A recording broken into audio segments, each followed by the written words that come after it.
Savior of the whole world, Guru Srila Prabhupada ki, Sri Rup Se Sanatana Bhatta Raghunath, Sri Ji Bhagavad Bhatta Das Raghunath, Sri Goswami Prabhupada ki, Prem Se Gausi Krishna Chaitanya, Prabhu Nityananda Sri Advaita Gadadhar Shivasadi Gaur Bhakta Vrinda ki, Jai Sri Radha Krishna Gopinath Samkunda Radha Kunda Girivardhan ki, Ganga Mai ki, Yamuna Mai ki, Bhakti Devi ki, Tulsi Maharani ki, Bhuvan Mangal Harinam Sankirtan ki, Jai Sri Sri Paap Mochini Ekadasi ki, Pitai Gaur Premanande.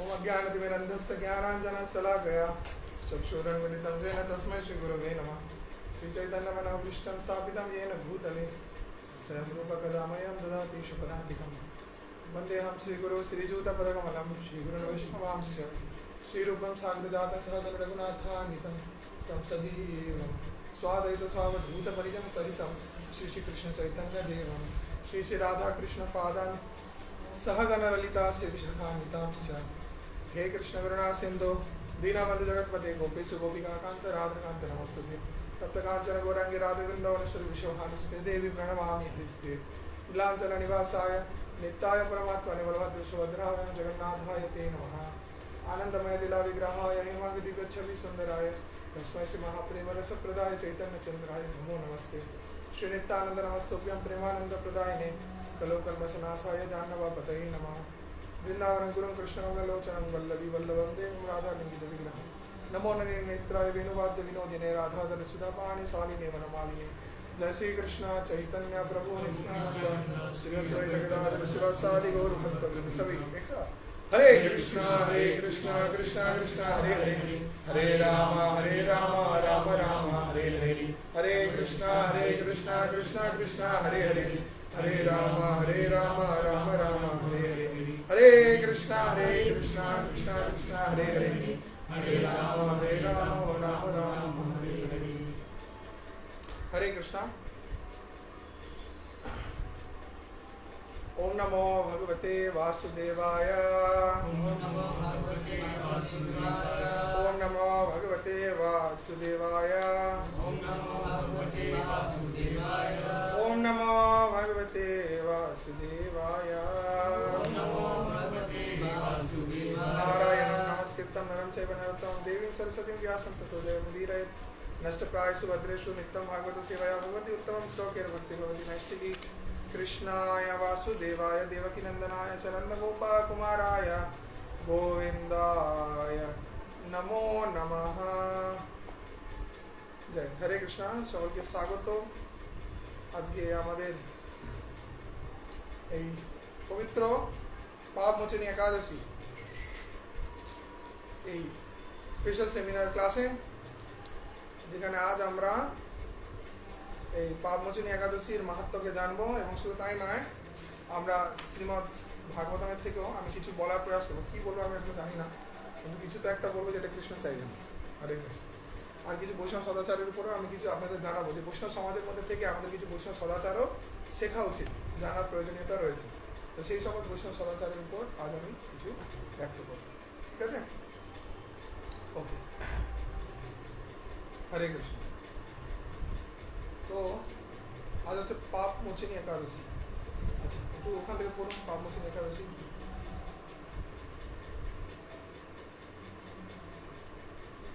আজ পাপমোচনী একাদশী আছে, নাম থেকে আপনারা বুঝতে পারছেন যে একাদশী করলে কি হবে, পাপ মোচন হবে, সর্বপ্রকারের পাপ মোচন হবে। তো আপনার কতজন পাপ থেকে মোচন চান, পাপ থেকে মুক্ত হতে চান? সকলেই চায়, প্রত্যেকেরই মনের মধ্যে বাসনা আছে। কেন প্রভু? জানতে অজান্তে আমরা অসংখ্য পাপ করে চলেছি, জেনে বুঝে তো করছি, না জেনেও অজস্র করছি। কি এই যে হাতের উপর হাত রাখছি, হাত ঘষলাম, কি হলো? এটা পাপ হয়ে গেল। চিরুনি দিয়ে মাথা চুল ছানছি, এটা কি হলো? পাপ হয়ে গেল। আগুন দিয়ে কোনো কিছু পোড়াচ্ছি, সেটা কি হলো? পাপ হয়ে গেল। সব থেকে একটু হাইফাই লেভেলে বলে দিই, গ্লাসে করে জল খাচ্ছি, কি হলো? পাপ হয়ে গেল। প্রভু এবার কি করবো, কোথায় যাবো প্রভু? তাহলে এগুলো স্মৃতি শাস্ত্রে বলা হয়েছে এই 5টি বিষয়কে পাপ রূপে মানা হচ্ছে। কেন? কারণ এর দ্বারা জীবের কি হচ্ছে? নাশ হচ্ছে, জীব মারা যাচ্ছে, জীবত্তা হচ্ছে। তো যেখানে জীবরা বসে রয়েছে সেখানে আপনি ঘষছেন, মানে জীবকে নাশ করে দিচ্ছে, মেরে দিচ্ছে, এটা পাপ হয়ে যাচ্ছে। অজান্তে আরো যা কিছু আগুন জ্বালাচ্ছেন মানে এখানে যত জীব আছে সেগুলোকে জ্বালিয়ে দিচ্ছে, পাপ হয়ে যাচ্ছে। জল খাচ্ছেন মানে কি, যা জীবরা রয়েছে তাদেরকে গ্রাস করে খেয়ে নিচ্ছেন, মানে পাপ হয়ে যাচ্ছে। বুঝছেন? যেগুলো অজান্তেই পাপ করে ফেলছি আমরা, তাই না? প্রভু আপনি এখন বললেন বলে তাহলে কাল থেকে তো একদম জল খাওয়া বন্ধ করে দেবো, চুল ছাড়া বন্ধ করে দেবো, আর যা আছে সেগুলো করা বন্ধ করবো, চুলকালেও গা চুলকাবো না। তো আমাদের এরকম একটা না এরকম অনেক রয়েছে। কিন্তু এই যে পাপগুলি হচ্ছে, এই পাপগুলো সমস্ত মোচিত হয়ে যায় নাম যে আমরা জপ করছি, আমাদের ভজন সিদ্ধি দ্বারা, ভগবানের ভগবত ভক্তির মাধ্যমে এই সমস্ত অজান্তেই যে পাপগুলো আছে সেগুলো নাশ হয়ে যাচ্ছে। এছাড়াও কিছু বিষয় আছে রূপ পাপ ভক্তিরসামৃত সিন্ধুর মধ্যে বলছেন প্রারব্ধ অপারব্ধ কুটম বীজম, যেগুলি হচ্ছে মূল বিষয়, আমাদের পাপ প্রবৃত্তি যেগুলো আসে আমাদের মধ্যে সেগুলো মূল বিষয়। যে কীভাবে প্রভু আমরা পাপ করি, কীভাবে কেন আমাদের পাপের ফলকে ভোগ করতে হয়, সব প্রারব্ধ অপ্রারব্ধ কুটম বীজম এর উপরে নিয়ন্ত্রণ করছে, এর উপরে নির্ভরশীল হয়ে যাচ্ছে। তো এই পাপ থেকে খণ্ডিত হওয়ার জন্য, মুক্ত হওয়ার জন্য কিছু বিধি শাস্ত্রের মধ্যে বলা আছে, কিছু ব্রত, কিছু দান, কিছু তপস্যা আদির কথা বলা আছে। বলা আছে পাপ মোচিনী যে একাদশী আছে এই দিনকারে ব্রাহ্মণকে দান করার মাহাত্ম্য অনেক শ্রেষ্ঠ। বলা আছে ব্রাহ্মণ বৈষ্ণবদেরকে আজকের দিনে দান করতে হয়। দান করলে আপনার কৃত পাপ, যেটি পর্বত সদৃশ্য, কিসের সময় পর্বত, একটি পর্বত যেরকম ভর্তি থাকে না, আমাদের পাপ যদি আমরা কাউন্ট করি পর্বতেরও থেকে মহা পর্বত হবে, এত পর্বত আছে। তো বলছে যে আজকের দিনে সাধুগুরু বৈষ্ণবদেরকে দান করার মাধ্যমে আর একাদশী ব্রত পালন করার মাধ্যমে তৎক্ষণাৎ সেটি নাশ হয়ে যায়। তো বলছে কোনো ব্যক্তি সে যদি একাদশী ব্রতরূপে পালন না করতে পারে কিন্তু যদি বৈষ্ণবকে দান করে তৎক্ষণাৎ সেটি একাদশী করার সমান ফল প্রাপ্ত করে। তাহলে প্রভু যারা একাদশী করছে তাদের কি গতি হয়? তারা আরো উচ্চ পদ, আরো উচ্চ উন্নত স্থানকে প্রাপ্ত করবে। তারা জাগতিক সুখ, আধ্যাত্মিক সুখ সর্বকিছুকে তারা প্রাপ্ত করবে পূর্ণরূপে।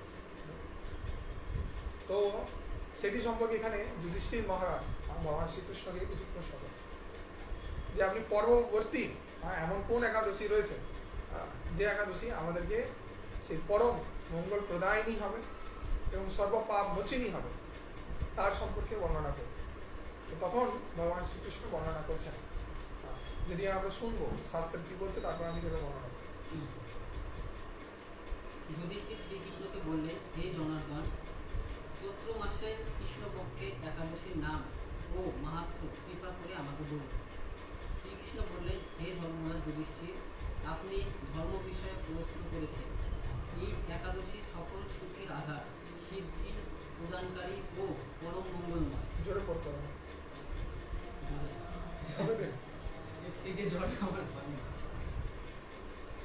পাপ মোচনী একাদশী। যুধিষ্ঠির শ্রীকৃষ্ণকে বললেন, হে জনার্দন, চৈত্র মাসের কৃষ্ণপক্ষের একাদশীর নাম ও মাহাত্ম্য কৃপা করে আমাকে বলুন। শ্রীকৃষ্ণ বললেন, হে ধর্মরাজ যুধিষ্ঠির, আপনি ধর্ম বিষয়ে প্রশ্ন করেছেন। এই একাদশী সকল সুখের আধার, সিদ্ধি প্রদানকারী ও পরম মঙ্গলময়, সমস্ত পাপ থেকে নিস্তার বা মোচন করে বলে এই পবিত্র একাদশী তিথি পাপ মোচনী নামে প্রসিদ্ধ। রাজা মান্ধাতা একবার লোমশ মুনিকে এই একাদশীর কথা জিজ্ঞাসা করেছিলেন। তার বর্ণিত সেই বিচিত্র উপাখ্যানটি আপনার কাছে বলছি, আপনি মনোযোগে তা শ্রবণ করেন। প্রাচীনকালে অতি মনোরম চৈত্র পুষ্প উদ্যানে মুনিগণ বহু বছর ধরে তপস্যা করতেন। একসময় মেধাবী নামে এক ঋষিকুমার সেখানে তপস্যা করছিলেন। মঞ্জু ঘোষা নামে এক সুন্দরী অপ্সরা তাকে বশীভূত করতে চাইল, কিন্তু ঋষির অভিশাপের ভয়ে সে আশ্রমে 2 মাইল দূরে অবস্থান করতে লাগলো। বীণা বাজিয়ে মধুর স্বরে সে গান করত। একদিন মঞ্জু ঘোষা মেধাবীকে দেখে কামবাণে পীড়িতা হয়ে পড়ে। এদিকে ঋষি মেধাবী ও অপ্সরার অনুপম সৌন্দর্য দেখে মুগ্ধ হন। তখন সেই অপ্সরা মুনিকে নানা হাবভাব ও কটাক্ষ দ্বারা বশীভূত করে। ক্রমে কাম পরবশ মুনি সাধন ভজন বিসর্জন দিয়ে তার আরাধ্য দেবকে বিস্তৃত হন। এইভাবে অপ্সরার সাথে কাম ক্রিয়ায় মুনির বহু বছর অতিক্রান্ত হলো। মুনিকে আচারগ্রস্ত হতে দেখে সেই অপ্সরা দেবলোকে ফিরে যেতে মনস্থ করলো। একদিন মঞ্জু ঘোষা মেধাবী মুনিকে বলতে লাগলো, হে প্রভু, এখন আমাকে নিজ গৃহে ফিরে যাওয়ার অনুমতি প্রদান করুন। কিন্তু মেধাবী বললেন, হে সুন্দরী, তুমি তো এখন সন্ধ্যাকালে আমার কাছে এসেছো, প্রাতকাল পর্যন্ত আমার কাছে থেকে যাও। মুনির কথা শুনে অভিশাপ ভয়ে সেই অপ্সরাও আরো কয়েক বছর তার সাথে বাস করলো। এইভাবে বহু বছর, 55 বছর 9 মাস 7 দিন অতিবাহিত হলো। দীর্ঘকাল অপ্সরার সহবাসে থাকলেও মেধাবীর কাছে অর্ধরাত্রি বলে মনে হলো। মঞ্জু ঘোষা পুনরায় নিজ স্থানে গমনের প্রার্থনা জানালে মুনি বললেন, এখন প্রাতকাল, যতক্ষণ পর্যন্ত আমি সন্ধ্যা বন্দনা না সমাপ্ত করে ততক্ষণ পর্যন্ত এখানে থাকো। মুনির কথা শুনে ঈষৎ হেসে মঞ্জু তাকে বলল, হে মুনিবর, আমার সহবাসে আপনার যে কত বছর অতিবাহিত হয়েছে তা একবার বিচার করে দেখুন। এই কথা শুনে মুনি স্থির হয়ে চিন্তা করে দেখলেন যে তার 56 বছর অতিবাহিত হয়ে গেছে। 56 বছর, আজ না কাল, কাল না পরশু, পরশু না তরশু করতে করতে 56 বছর কাটিয়ে দিল। চিন্তা করে মুনি তখন মঞ্জু ঘোষার প্রতি ক্রোধ পরামর্শনে বললেন, যে পাপিষ্ঠে দুরাচারিণী তপস্যার ক্ষয়কারিণী তোমাকে ধিক, তুমি পিশাচি হও। মেধাবীর সাপে অপ্সরা শরীর বিরূপ প্রাপ্ত হলো। তখন সে অনুগত মস্তকে মুড়ির কাছে সাপ মোচনের উপায় জিজ্ঞাসা করলো। মেধাবী বললেন, হে সুন্দরী, চৈত্র মাসে কৃষ্ণপক্ষিয়া পাপ মোচনী একাদশী সর্বপাপ ক্ষয়কারিণী, সেই ব্রত পালনে তোমার পিশাচত্ব দূর হবে। পিতার আশ্রমে ফিরে গিয়ে মেধাবী বললেন, হে পিতা, এক অপ্সরার সঙ্গদোষে আমি মহাপাপ করেছি, এর প্রায়শ্চিত্ত কি? কৃপা করে আমায় বলুন। উত্তরে চবনমুনি বললেন, চৈত্র মাসের কৃষ্ণপক্ষিয়া পাপ মোচনী একাদশী ব্রতের প্রভাবে তোমার পাপ দূর হবে। পিতার উপদেশ শুনে মেধাবী সেই ব্রত ভক্তি করে পালন করলো, তার সমস্ত পাপ দূর হলো। পুনরায় তিনি তপস্যার ফল লাভ করলেন। মঞ্জু ঘোষা ওই ব্রত পালনের ফলে পিতৃতত্ত্ব থেকে মুক্ত হয়ে দিব্য দেহে স্বর্গে ভ্রমণ করলো। হে মহারাজ, যারা এই পাপ মোচনী একাদশী পালন করেন তাদের পূর্বকৃত সমস্ত পাপই ক্ষয় হয়। এই ব্রত কথা পাঠ ও শ্রবণে সহস্র গোদানের ফল লাভ হয়। তো এটা যে পাঠ করলেন মানে সে সহস্র গোদানের ফল পেলেন। সহস্র গোদান, এক দুটো নয়, কথা মানে কতগুলো সহস্র গোদানের ফল প্রাপ্তি। এত পাওয়ারফুল একাদশী, আর যে মাহাত্ম শ্রবণ করে, ঠিক আছে, তাই আমি আগে পড়ে দিলাম, এরপর এটার কাহিনীটা বলছি আমি। তো ভগবান শ্রীকৃষ্ণ আর যুধিষ্ঠির মহারাজের মধ্যে সংবাদ চলছিল, যেখানে ভগবান শ্রীকৃষ্ণ একের পর এক জীবের কল্যাণ সাধনের জন্য কিরূপ ভাবে একাদশী ব্রতকে পালন করা কর্তব্য সেই বিষয়ে ব্যক্ত করছেন। এরূপ ভাবে একটি সময় আসে চৈত্র মাস। সে সময় তখন যুধিষ্ঠির মহারাজ ভগবান শ্রীকৃষ্ণকে বললেন, হে জনার্দন। কি নামে ডাকবেন কৃষ্ণকে? জনার্দন। জনার্দন কথার অর্থ কি? কি জনার্দন কথার অর্থ? জনের, প্রত্যেক জীবের প্রাণধন কে কৃষ্ণ, যেহেতু কৃষ্ণ থেকে প্রত্যেকের সৃষ্টি। একলা ঈশ্বর কৃষ্ণ, আর সবে বৃত্ত, এবং প্রত্যেকে বৃত্ত, প্রত্যেক কৃষ্ণ থেকে তৈরি হয়েছে, সেই পরমাত্মা থেকে এসেছে জীবাত্মা। তো আমাদের কল্যাণ সাধন তখনই হবে যখন আমরা তার সেবা করবো। অন্যথায় এই জগতে যা কিছুই করি না কেন আমরা কখনো সন্তুষ্ট হতে পারবো না। তো এই যে একাদশী, এই একাদশীর আবির্ভাব এইভাবেই প্রকট হয়েছে, জীবকে কল্যাণ সাধন করে উদ্ধার করার জন্য পাপ। এরও মাহাত্ম অনেক বড় বিশাল রয়েছে, আমি আপনার সংক্ষেপে বলছি। ভগবান এক সময় তিনি জমালয়ে গেছিলেন। কোথায়? জমালয়, যমরাজের কাছে। যমরাজ তিনি ইনভাইট করেছিলেন ভগবানকে, আপনি আসুন, আপনার জন্য বিশাল খাওয়া দাওয়ার আয়োজন করছি, ব্যঞ্জনের আপনার সেবা টেবা করবো, আপনি আমার মতো অধম জীবকে উদ্ধার করেন না, আপনি আমাকে দেখাও দেন না, দর্শনও দেন না, শুধু দায়িত্ব দিয়ে রেখেছেন, আমি করে যাচ্ছি, কত কঠিন দায়িত্ব, কিন্তু আপনি একবারও আমার কাছে আসেন না। তো তার মনে একটা ব্যথা ছিল, যদিও যমরাজ একজন মহৎ ব্যক্তি, দ্বাদশ মহাজন আছে আমাদের, তো তার মধ্যে জনক, প্রহ্লাদ, ভীষ্ম, বলির বৈয়ার সখির বয়ম বলা হচ্ছে, যে অন্তিমে যে অয়ম বলছেন তিনি হচ্ছেন সাক্ষাৎ যমরাজ। যমরাজ ব্যক্ত করছেন যে আমরা দ্বাদশ মহাজন আছে, শ্রেষ্ঠ ব্যক্তি 12 জন আছে, তার মধ্যে অন্যতম হচ্ছে যমরাজ। তার মধ্যে চতুষ্কুমার আছে, বলি মহারাজ আছে, জনক মহারাজ আছে, তো ব্রহ্মাজি আছে, শিবজি আছে, তো তার মধ্যে ইনি কপিল দেব আছেন, তার মধ্যে আমাদের অন্যতম হচ্ছে যমরাজ। তো যমরাজ এবার প্রার্থনায় তখন ভগবান নারায়ণ বলে, ঠিক আছে আমি যাবো তাহলে তোমার কাছে, তুমি আয়োজন করো, সবাই করো। তো ভগবানের জন্য বিশাল আয়োজন ব্যবস্থা করেছে, ভগবানের আরতি টারতি করেছে, চরণ পদ প্রসাদন করেছে, মালা পরিয়েছে, চন্দন দিয়েছেন, ভগবানের গুণ মহিমা করছেন কে? যমরাজ। ইতিমধ্যে যমরাজ সেই জমালয়ের থেকে ভগবান ব্যাসাসনে বসে অত্যন্ত আত্মনিনাদ শুনতে পাচ্ছেন, মানে চিৎকার শুনতে পাচ্ছেন, ক্রন্দন শুনতে পাচ্ছেন। তিনি বুঝতে পারছেন যে কোথা থেকে আসছে। তো ভগবান তিনি অস্থির হয়ে পড়েন। ভগবান জিজ্ঞাসা করলেন, আরে এত শব্দ, এত চিৎকার, আর্তনাদ কারা করছে? যমরাজ বলছে, প্রভু দুঃখের বিষয় হচ্ছে জীব অত্যন্ত পতিত হয়েছে, পাপী, চরম দুরাচারী হয়ে যাচ্ছে। তো তারা অনিয়ত পাপ করে চলেছে এবং পাপের কর্মফল বশত তাদেরকে নরক যন্ত্রণা ভোগ করতে হচ্ছে। তো নরকে তারা পেটানি খাচ্ছে, সেটা খেয়ে তারা কি করছে? চিৎকার করছে, তাই জোরে জোরে চিৎকার করছে বাঁচার জন্য, বাঁচাও বাঁচাও বাঁচাও কাঁদছে। তো ভগবান যখন এটি শুনেছেন, শুনে ভগবানের সারা শরীর থরথর করে কম্পিত হচ্ছে এবং তার চোখ থেকে অশ্রু বাড়িদয় বর্ষণ হচ্ছে। তিনি চিন্তন করলেন, আরে আমি পরম পিতা হয়ে কি করে এরূপ দর্শন করতে পারি যে আমার সন্তানরা কষ্ট পাচ্ছে, তারা ক্রন্দন করছে, তারা আমার চিন্তা করছে, হ্যাঁ, অথচ আমি তাদেরকে বাঁচাতে পারছি না, তো আমি কিরূপ পিতা? তো এই কথা চিন্তন করছেন। ইতিমধ্যে নারদ মুনি এসেছেন। নারদ মুনি হাত জোড়ো করে ভগবানের কাছে প্রার্থনা করছেন যে হে প্রভু, এটি কিরূপ বিচার যে জীব পাপ কার্য করছে, পাপের দ্বারা নরকে অনিয়ত যন্ত্রণা ভোগ করে চলেছে, আবার পুনর্জন্ম নিচ্ছে, আবার পাপ করছে, আবার নরক যন্ত্রণা ভোগ করছে, তাদের উদ্ধার কিভাবে সম্ভব হবে? এবং আপনি পিতা হয়ে আপনি যদি তাদেরকে উদ্ধার করার কোনো পন্থা না প্রদান করেন, তাহলে কিরূপ ভাবে এদের মঙ্গল সাধন হবে প্রভু? তখন ভগবান তাদের মঙ্গলের কথা চিন্তন করে যখন হৃদয়ের মধ্যে কষ্ট, সেই বেদনাকে অনুভূতি করছেন, তৎক্ষণাৎ তার থেকে একটি নারী প্রকট। কে? একাদশী দেবী। একাদশী দেবী কি? একাদশী দেবী প্রকট। তিনি প্রকট হয়ে ভগবানের সামনে হাত জোড়ো করে দাঁড়িয়ে তখন বললেন যে যে তোমার এই একাদশী ব্রতকে পালন করবে তাকে আর নরক যন্ত্রণা ভোগ করতে হবে না, সে নরকে যাবে না। তার গতি কি হবে? উচ্চ গতিকে সে প্রাপ্ত হবে, সে আমার সিধে বৈকুণ্ঠ লোকে গমন করবে। হরি বল। তো এক একটা একাদশীর এক রকম মাহাত্ম রয়েছে। সেইরূপ ভাবে তুমি এতগুলো একাদশী রূপে প্রকাশিত হবে। তো এরপর কি হতে থাকে? এই যে একাদশী যখন লোকে পালন করতে থাকে, সবাই একাদশী পালন করছে এবং একাদশী পালন করে পূর্ণ পদ গ্রহণ করে সবাই ভগবানের ধামে চলে যাচ্ছে, স্বর্গলোকের কিছু সুখ ভোগ করছে, জাগতিক সুখ ভোগ করছে, আধ্যাত্মিক সুখ ভোগ করছে, সবাই পুণ্যবান হয়ে গেছে। এরপর পাপ পুরুষ তিনি এসেছেন কার কাছে? ভগবানের কাছে। ভগবানের চরণে শুয়ে পড়ে লুটে ফুটে কান্নাকাটি শুরু করে দিয়েছে। আরে আপনি কি করলেন? আপনি এমন স্কিম বার করলেন, সব এদিকে এই খাতা নিতে চলে গেল, আমার এদিকে কেউ আসছে না, এবার আমাকে কে দেখবে? আমাকে তাহলে আপনি জন্ম দিয়েছেন কেন? সীতা ভগবান বলছে, আমাকে তাহলে আপনি জন্ম দিয়েছেন কেন? আমাকে দিয়েছেন মানে আমার তো কোনো কর্মকর্তব্য থাকবে।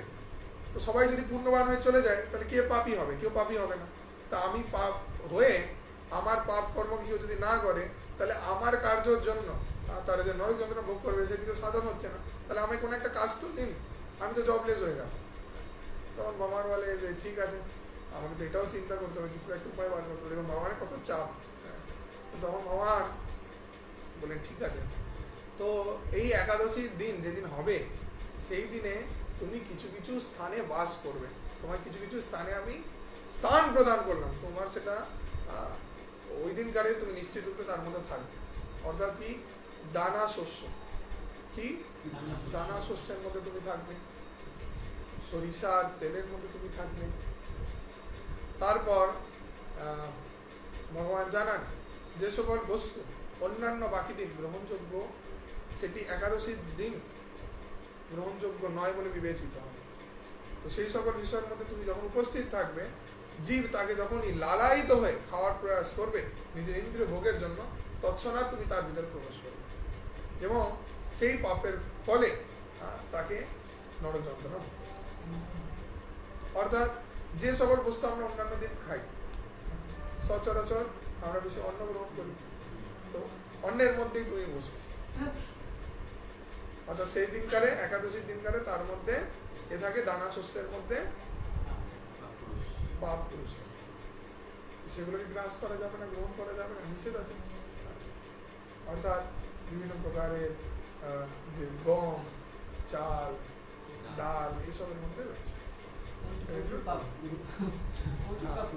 যে খাবে এবার বলা হয়েছে কি, যে ওই দিনকারে যত পরিমাণ কি অন্ন খাবে তত পরিমাণ পাপকে গ্রাস করবে। ঠিক আছে, বলা হচ্ছে যে ওই দিনকারে একাদশী ব্রত করবে না, সে জাগতিক আহার, মাছ, মাংস আদি বিভিন্ন বস্তুকে গ্রহণ করবে, সে তত মাত্রায় তার মাতৃবৃত্তি হত্যা করার পাপকে গ্রাস করবে।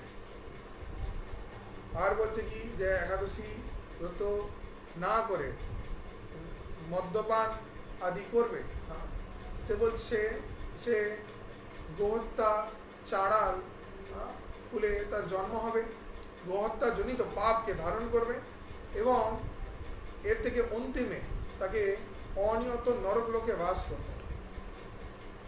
এরপর বলছে যে ব্যক্তি একাদশী ব্রতের দিনকার একাদশী করবে না আর বাকি নিষিদ্ধ বস্তুগুলোকে গ্রহণ করবে, তো সে ব্যক্তি তিনি তার নিজের শরীর থেকে ক্লেশ প্রাপ্ত হন এবং তার এই পাপ কর্মের ফল অনন্তকাল, কোনো নির্দিষ্ট কাল নয়, কত অনন্তকাল ধরে তাকে নরকে পতিত হয়ে থাকতে হবে এবং সেই যন্ত্রণা তাকে ভোগ করে থাকতে হবে। যদি তার থেকে কেউ মুক্ত হতে চায় তাহলে নিশ্চিত তাকে একাদশী করা উচিত। তো আমরা কেউ চাই যে আমরা নিজেদের মাতৃপিতৃ হত্যা করার পাপ করবো? কেউ যদি নিজের মাতা পিতাকে হত্যা করে সে যে পাপটি পাবে সেটি একাদশী না করলে সেটি। আমার এক ছেলে এটি পড়েছে, পড়ে আমার মনে আছে কলকাতাতে আমার কাছে এসে বলছে, প্রভু মাতৃপিতৃ হত্যা করার পাপ লাগে, নিজের মা বাবাকে মারা, তো এই তো মানে অনেক বড় অন্যায়, আমি একাদশী করব। প্রত্যেক একাদশী সে এমনিতেই করে, তাকে আমাকে বোঝাতে লাগেনি, সে গ্রন্থ পড়েছে, পড়ে ওখানেই দেখেছে যে মাতৃপিতৃ হত্যার পাপ। বলে না না, আমি আমার মা বাবাকে এত ভালোবাসি, তাকে মারার পাপ নেবো না প্রত্যেক মাসে? ওরে বাবা, দরকার নেই। এই জন্য সে একাদশী করবে। মানে অনেকখানে আছে মানে যে মানে মা বাবারা দুরাচার করে অনেক পরিবারে, কিন্তু সন্তানরা সন্তান করবে, তাহলে মানে এরকম ভগবান বলছে মানে যে একটু আমার মানে ভক্তি করবে সে তার মানে 21 বংশ কি তার মানে উদ্ধার, হ্যাঁ উদ্ধার হবে, 21 বংশ উদ্ধার হবে। এদিকে যদি মা বাবা পাপ করে তাহলে কাউন্ট হবে না? মা বাবা যদি পাপ করে তো সন্তান পাবে কিনা? না, মানে সন্তানের মানে সন্তান যদি ভক্তি যে ব্যক্তি করবে সেটা একাদশী নয়, সেটা হচ্ছে ভক্তি, ভগবানের ভগবত ভক্তি করবে নিষ্ঠার সহিত, সেটা কি হবে? তার 21 পিঠকে উদ্ধার করে দিতে হবে। সেটার মধ্যে কন্ডিশন আছে, সেটা ওই এ লেভেলে ভক্তি না। ওই বছরে একবার গেলাম প্রভুজির সাথে দেখা করে আসলাম, মন্দিরে 5 বার ঘুরে আসলাম, 5টা সেলফি তুললাম, প্রভু কাঁপিয়ে দিয়েছে একদম, I am in ISKCON temple with প্রভুজি, এইসব পোস্ট করে, এটা ভক্তি না। ঠিক আছে, ওই বছরে একটা দিন বসে জব করলাম, আজকে কি আছে, ওই বছরে একটা দিন উপবাস করলাম, ও জোরদার করে দিয়েছে প্রভু, কাঁপিয়ে দিয়েছে, এইসব করে কোনো লাভ নেই, এগুলো ভক্তি না। এর দ্বারা 21 পিঠি উদ্ধার নয়, সে ব্যক্তি উদ্ধার হতে পারে না। তো ওই জন্য সকলের কল্যাণ সাধনের জন্য নিজেকে যথার্থ ভক্তি করতে হবে। যথার্থ ভক্তি কিরূপ, যার এক্সপ্লেনেশন রূপ গোস্বামী পাদ দিচ্ছেন কে अहित्तुकी अप्रतिहता यद मासु प्रसिद्धति, অহেতুকি অপ্রতিহত ভক্তি করতে হবে। আমি গোস্বামীগণ আচার্যগণ এটা প্রদর্শিত করে যাচ্ছে, অহেতুকি কোনো হেতু থাকবে না। 21 মিনিট উদ্ধার হবে, একটু বসে জপ করে নি, 21 মিনিট উদ্ধার হবে। তাই এই যে একাদশীর যে আমি কারণগুলো বললাম, এটা কিন্তু পিওর লেভেল নয় যে আপনি চিন্তা করে করছেন ও এতে পাপ হবে আমার, তার থেকে ভালো একাদশী করি বাবা। নরক যন্ত্রণা ভোগ করতে হবে না বাবা, তার থেকে একাদশী। গোহত্যার পাপ লাগবে না বাবা, তার থেকে একাদশী করি। মাতৃবৃত্তি হত্যার পাপ লাগবে না, তার থেকে একাদশী করি। এই কথা চিন্তা করে একাদশী করা উচিত। একাদশী করা উচিত ভগবানের সন্তুষ্টি বিধানের জন্য। একাদশী করার প্রচুর ফল আছে, শ্রেষ্ঠতম। আমাদের ইন্দ্রিয় নিয়ন্ত্রিত হবে, ভগবানের ভগবত ভক্তির উন্মুখী হবে, আমরা অনন্ত গোধানের ফল প্রাপ্ত করব, বৈষ্ণব সেবার ফল প্রাপ্ত করব, অনেক পুণ্য অর্জন হবে, অনেক কিছু শ্রেষ্ঠ গতি রয়েছে একাদশী করার। তো আমাদেরকে শুধু একাদশী করার নির্দেশ দেওয়া আছে, তার জন্যই করবো, গুরুর আদেশ আছে তার জন্যই করবো, বাকি ফলের কথা চিন্তা করবো না, কি ভালো কি মন্দ করার জন্য শুধু করতে হবে, এতটুকু। আর যদি যথার্থ আমরা ভক্তি করি তাহলে আমাদের 21 পিঠি উদ্ধার হবে, নইলে না। এবার যদি মাতা পিতা করছে, সন্তান করছে না, তো সন্তানের কল্যাণ হবে।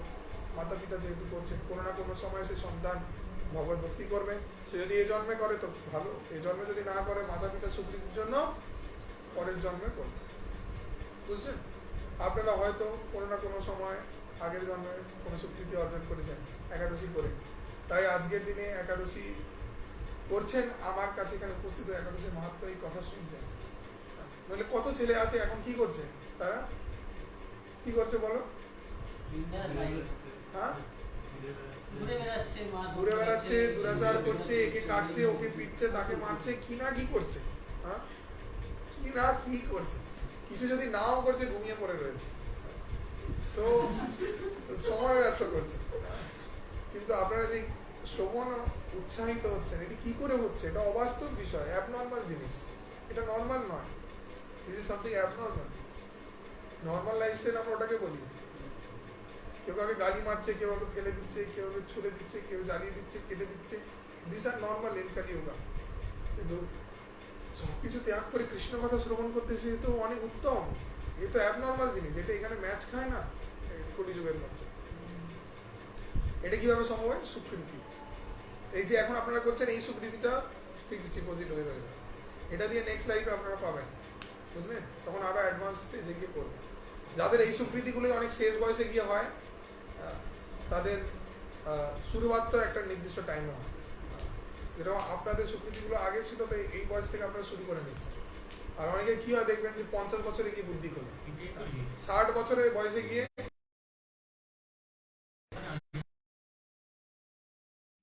কৃষ্ণের মধ্যে মনকে নিয়োজিত করতে হবে, নিবেশিত করতে হবে, সেটা প্রয়াস করতে হবে যেভাবে।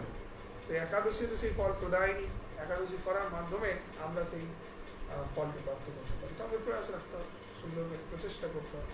ঠিক আছে, বোঝা গেছে ব্যাপারটা কি? আর যদি সন্তান ভালো করে করে, সন্তানের সুকৃতি দ্বারা মাতা পিতাও আছে। এরকম অনেক দেখেছি আমি, স্টুডেন্টরা খুব স্ট্রাগল করছে, মা বাবা বলে না, আমার কাছে আসে বলে না যে একাদশী করছি, কি করছি না, বলছি না আজকে খাবো না, আজকে মনটা ভালো নেই, হ্যাঁ ঠিক আছে, এইভাবে ভাবে তারা চালিয়ে যাচ্ছে। এত সুন্দর। আপনার শিলিগুড়ির এখানেরই কথা বলছি, দূরের কথা বলছি না, এখানেই ছেলে আছে আমাদের, অভিষেক বলে একটা ছেলে রয়েছে, সে প্রত্যেক একাদশীর দিন বলে তার পেট ব্যথা করছে, বমি পাচ্ছে, শরীর ভালো লাগছে না, মা বাবা বলে চল ডাক্তারের কাছে নিয়ে বলে না না আমি একটু বাইরে ঘুরে ঠিক হয়ে যাই, এখানে এসে লুকিয়ে আমার সাথে দেখা করে, এখন আমার পর প্রসাদ দিন পালিয়ে যায়, একটু বেশি করে থাকতে হবে, তার ওরা ডাউট করবে কোথায় আছে কি আছে। এইভাবে একাদশী কন্টিনিউ চালিয়ে যাচ্ছে। সাধারণ বাইরে অফিসে জব করে একটি ছেলে, সে শুধু ফল আহার করে, বলে রাস্তা দিয়ে সবজি কিনে নিই, ফল কিনে নিই, ওর খেয়ে নিই, আর কিছু। তো এইভাবে তারা স্ট্রাগল করছে, কিন্তু করছে, এই যে স্বীকৃতি অর্জন করছে সেগুলো। তো যেভাবেই হোক আমাদের প্রচেষ্টা করতে। যুধিষ্ঠির মহারাজ তিনি সর্বত্র জ্ঞানী, তবু তিনি ভগবান শ্রীকৃষ্ণকে জিজ্ঞাসা করছেন কেন করছেন? আমাদের মঙ্গল সাধন করার জন্য, আমাদের উদ্ধারের জন্য, যাতে আমরা শিখবো। অনেক সময় এরকম হয় না, টিচাররাও কিছু আচরণ করে যেটার দ্বারা বাকিরা শিখতে পারে। সবসময় শুধু জ্ঞান মারলেই হবে না, এটা করো, এই জিনিস তাকে নিজেকেও আচরণ করতে হয়। সেটা আচরণ করার মাধ্যমে তখনই I have to feel good so that I can make you people to understand, yes, devotion is something. By accepting devotion, we will be happy. যদি আমি দুঃখী হয়ে থাকি, ও বাবা কি কষ্ট জীবনে, ভক্তি করে যে কি কষ্ট, কি যে জ্বালা, হ্যাঁ একাদশী করার যে কি জ্বালা, এরকম যদি বলি তাহলে তো হয়ে গেল বলি। কালকে একটা ছেলে আমাকে বলছে IBS জানে,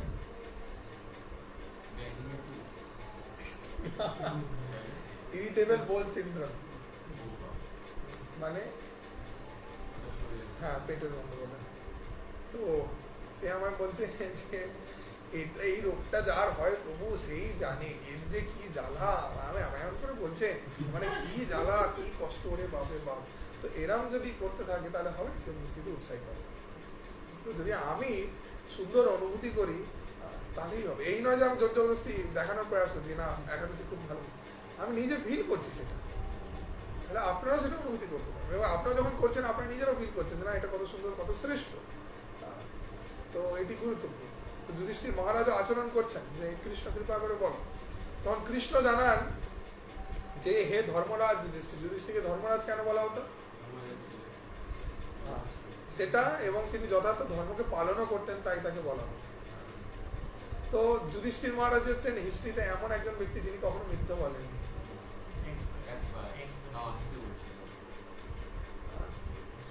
That is also not considered as মিথ্যা।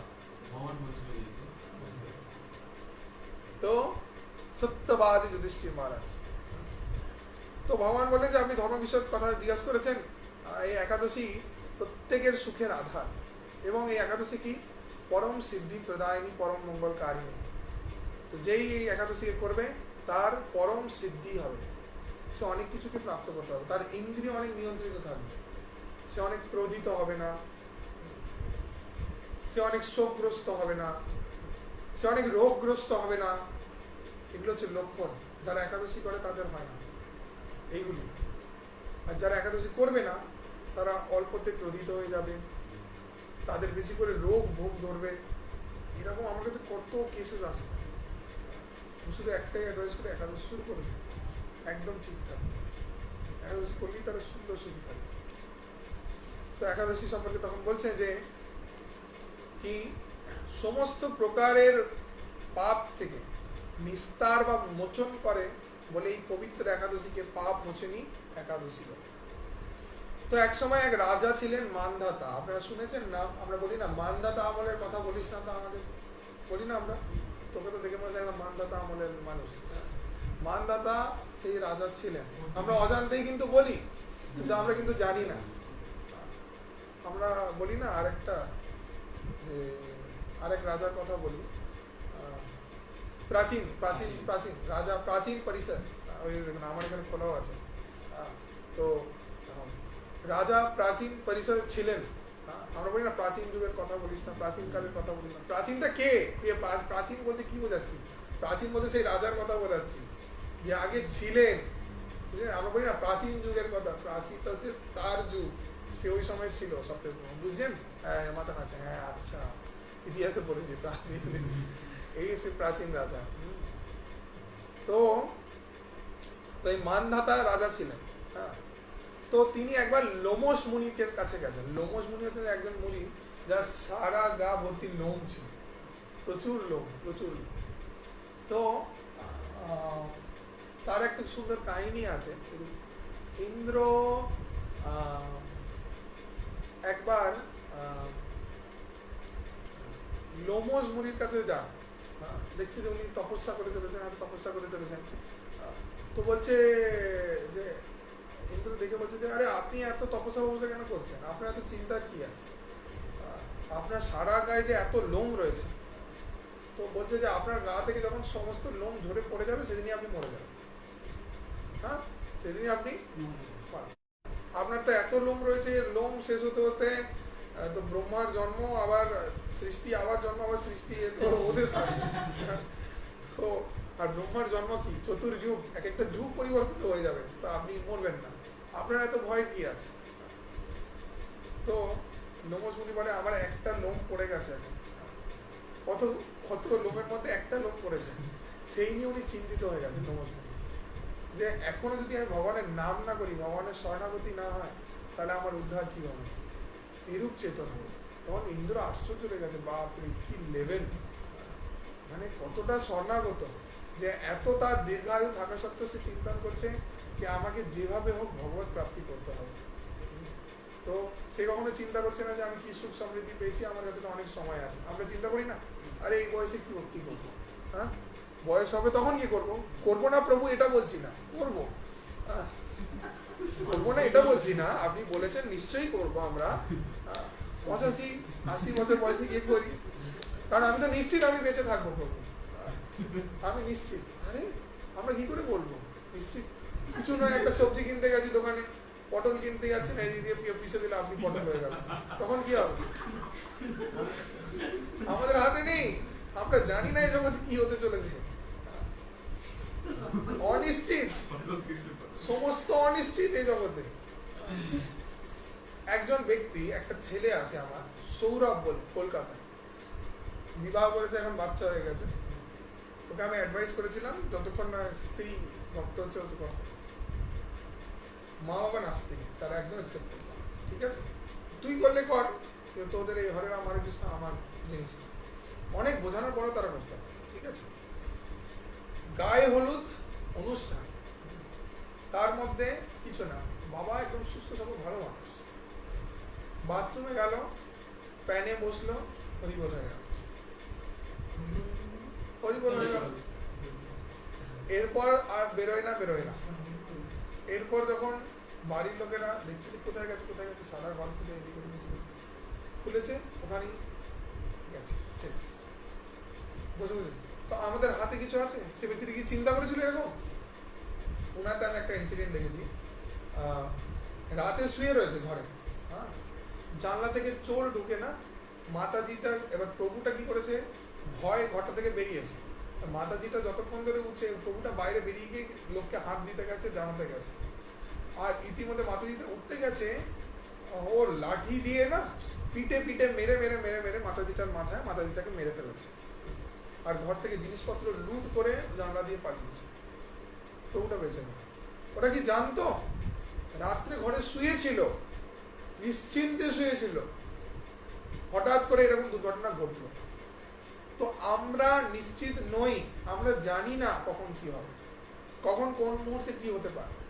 খুব ফেমাস একজন ব্লগ করতে একটা ছেলে, কি নাম ও, ফর্সা করে, হ্যাঁ হ্যাঁ খুব ফেমাস, মানে টিকটক করতো না না গাড়ি অ্যাক্সিডেন্টে মারা গেল, ড্যানিশ না কি না, খুব ফেমাস ছিল, সাদা চুল করতো মাথায়, ওর মতো দেখে সব ফলো করতো, খুব ফেমাস।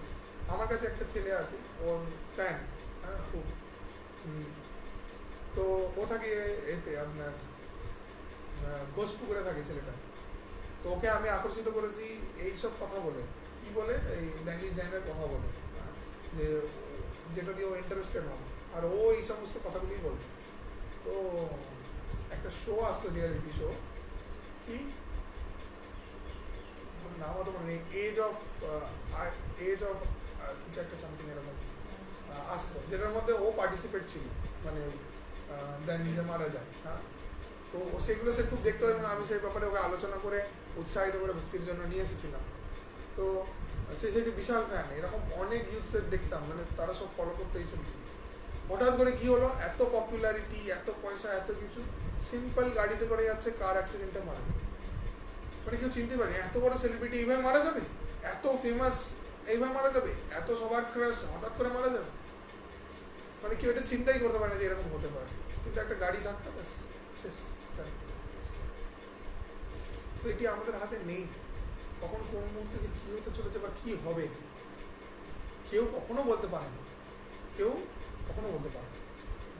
এই নাকি শুনলাম ভূমিকম্প হয়েছে, কেন আজ আবার জানি না, নাকি শুনেছি এরকম। আমি তো প্রচারে বাইরে ছিলাম, আমি দেখছিলাম গাড়িকে হেলান দিয়ে প্রোগ্রাম শেষ করে দাঁড়িয়ে রয়েছি, গাড়িটা হিলছে না আমি হিলছি, কারণ আমি অনেক টায়ার্ড ছিলাম, মানে দিনে আমি 2টো করে প্রোগ্রাম করছি, 2-3টে করে প্রোগ্রাম করছিলাম। তো মানে এত দূর দূর ট্রাভেল করে করে যেতে হচ্ছে সারাদিন, তারপর আমার খাওয়া দাওয়া, হ্যাঁ আমার কন্টিনিউয়াস প্রোগ্রাম চলছে। তো ওখানেই কন্টিনিউয়াস আমার ওখানে 2-3টে করে প্রোগ্রাম চলছে। তো মনে হয় আমি টায়ার্ড আছি, যে আমি বোধহয় এরকম হিলছি, গাড়িটা দেখছি হিলছে, গাড়ির মধ্যে বাসন কুসন রাখা রয়েছে, সব এরকম নড়ছে। তো আই ওয়াজ ফিলিং কে মনে হয় আমি টায়ার্ড আছি, তো আমি আমার পাশের জনকে একজনকে বললাম, কিন্তু সে বুঝতে পারিনি ছেলেটা। তো যাই হোক, আমরা গ্রামে একটা খুব সুন্দর জায়গায় প্রচার করছিলাম। তো ওই জন্য আমরা কেউ নিশ্চিত না, কিছু বলতে পারবো না। তো প্রহ্লাদ মহারাজ বলছে কৌমারাম আচরতি প্রাণী, কি বলছে প্রহ্লাদ মহারাজ, যত তাড়াতাড়ি অল্প বয়সে আমরা ভক্তিকে ধরে নেবো তত ভালো, কারণ এতে কি আপনার স্বীকৃতি অনেক বেড়ে থাকে। যে কোনো সময় মৃত্যু, যতটা স্বীকৃতি আছে পরের জন্য সেটা পাবো, যতটা বেশি করে রাখা যায়। কৌমার একদম কৈশোর অবস্থা থেকে আপনাকে ধরে রাখতে হবে, ভক্তি করতে হবে, বুঝে গেছে?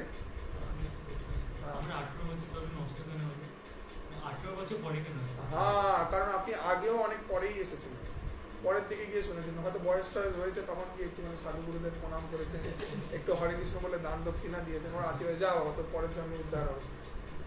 তো ঠিক ওই নাম অনুসারে তাও তো অনেক আগে এসেছেন, কেন যে ওই টাইমে যতটুকু করে নিয়েছেন সেই স্বীকৃতি বছর, সেই অনুসারে সময় ক্যালকুলেশনে আপনি এরকম টাইমে এসেছেন, বুঝছেন এই বিষয়টা থাকে।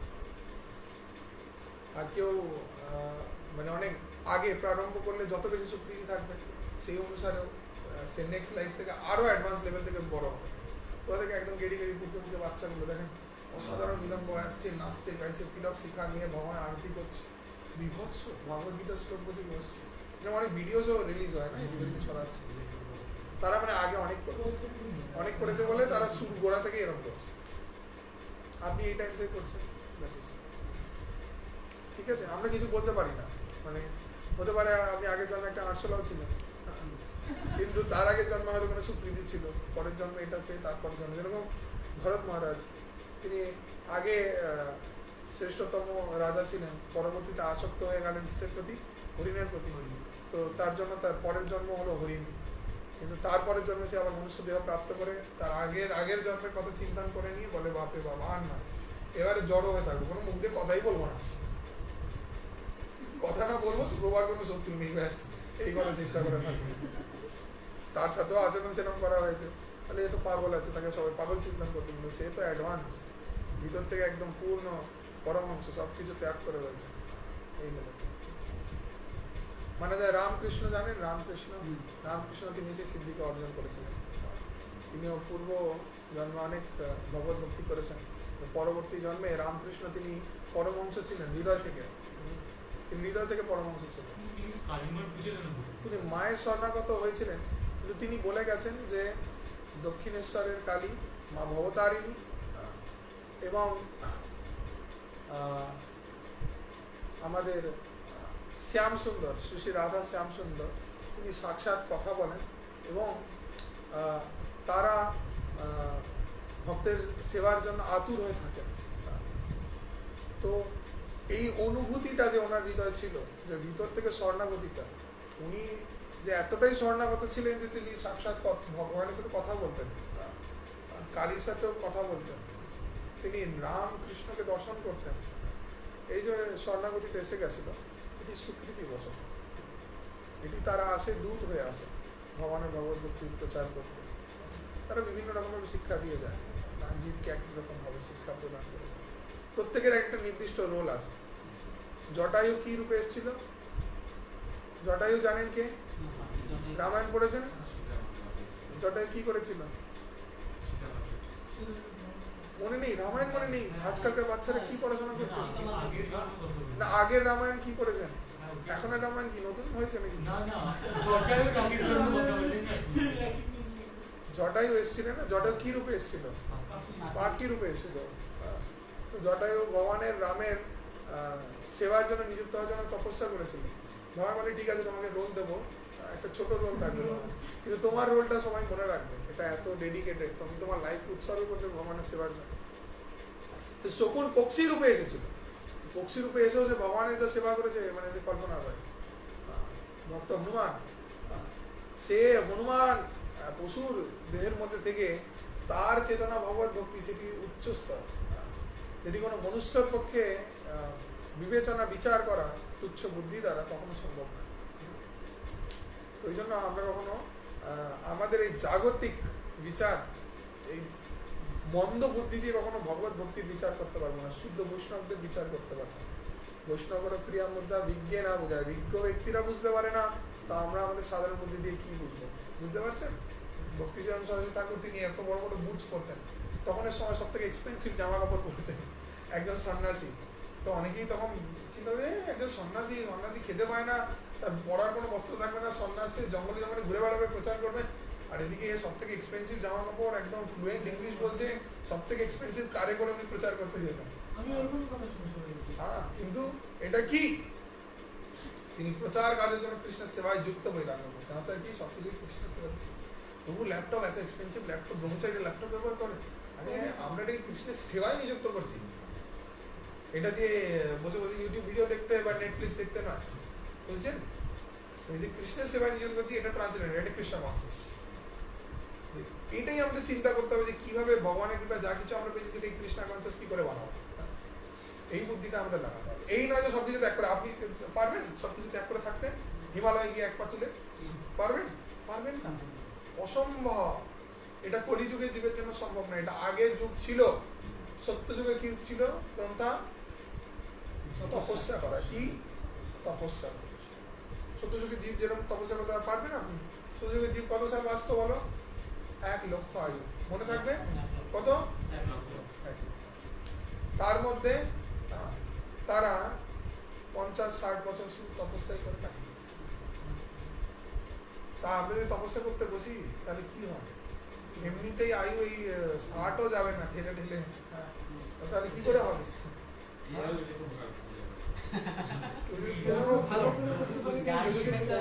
ঠিক করে বসে দেখাতে পারে তাহলে হবে। অস্থির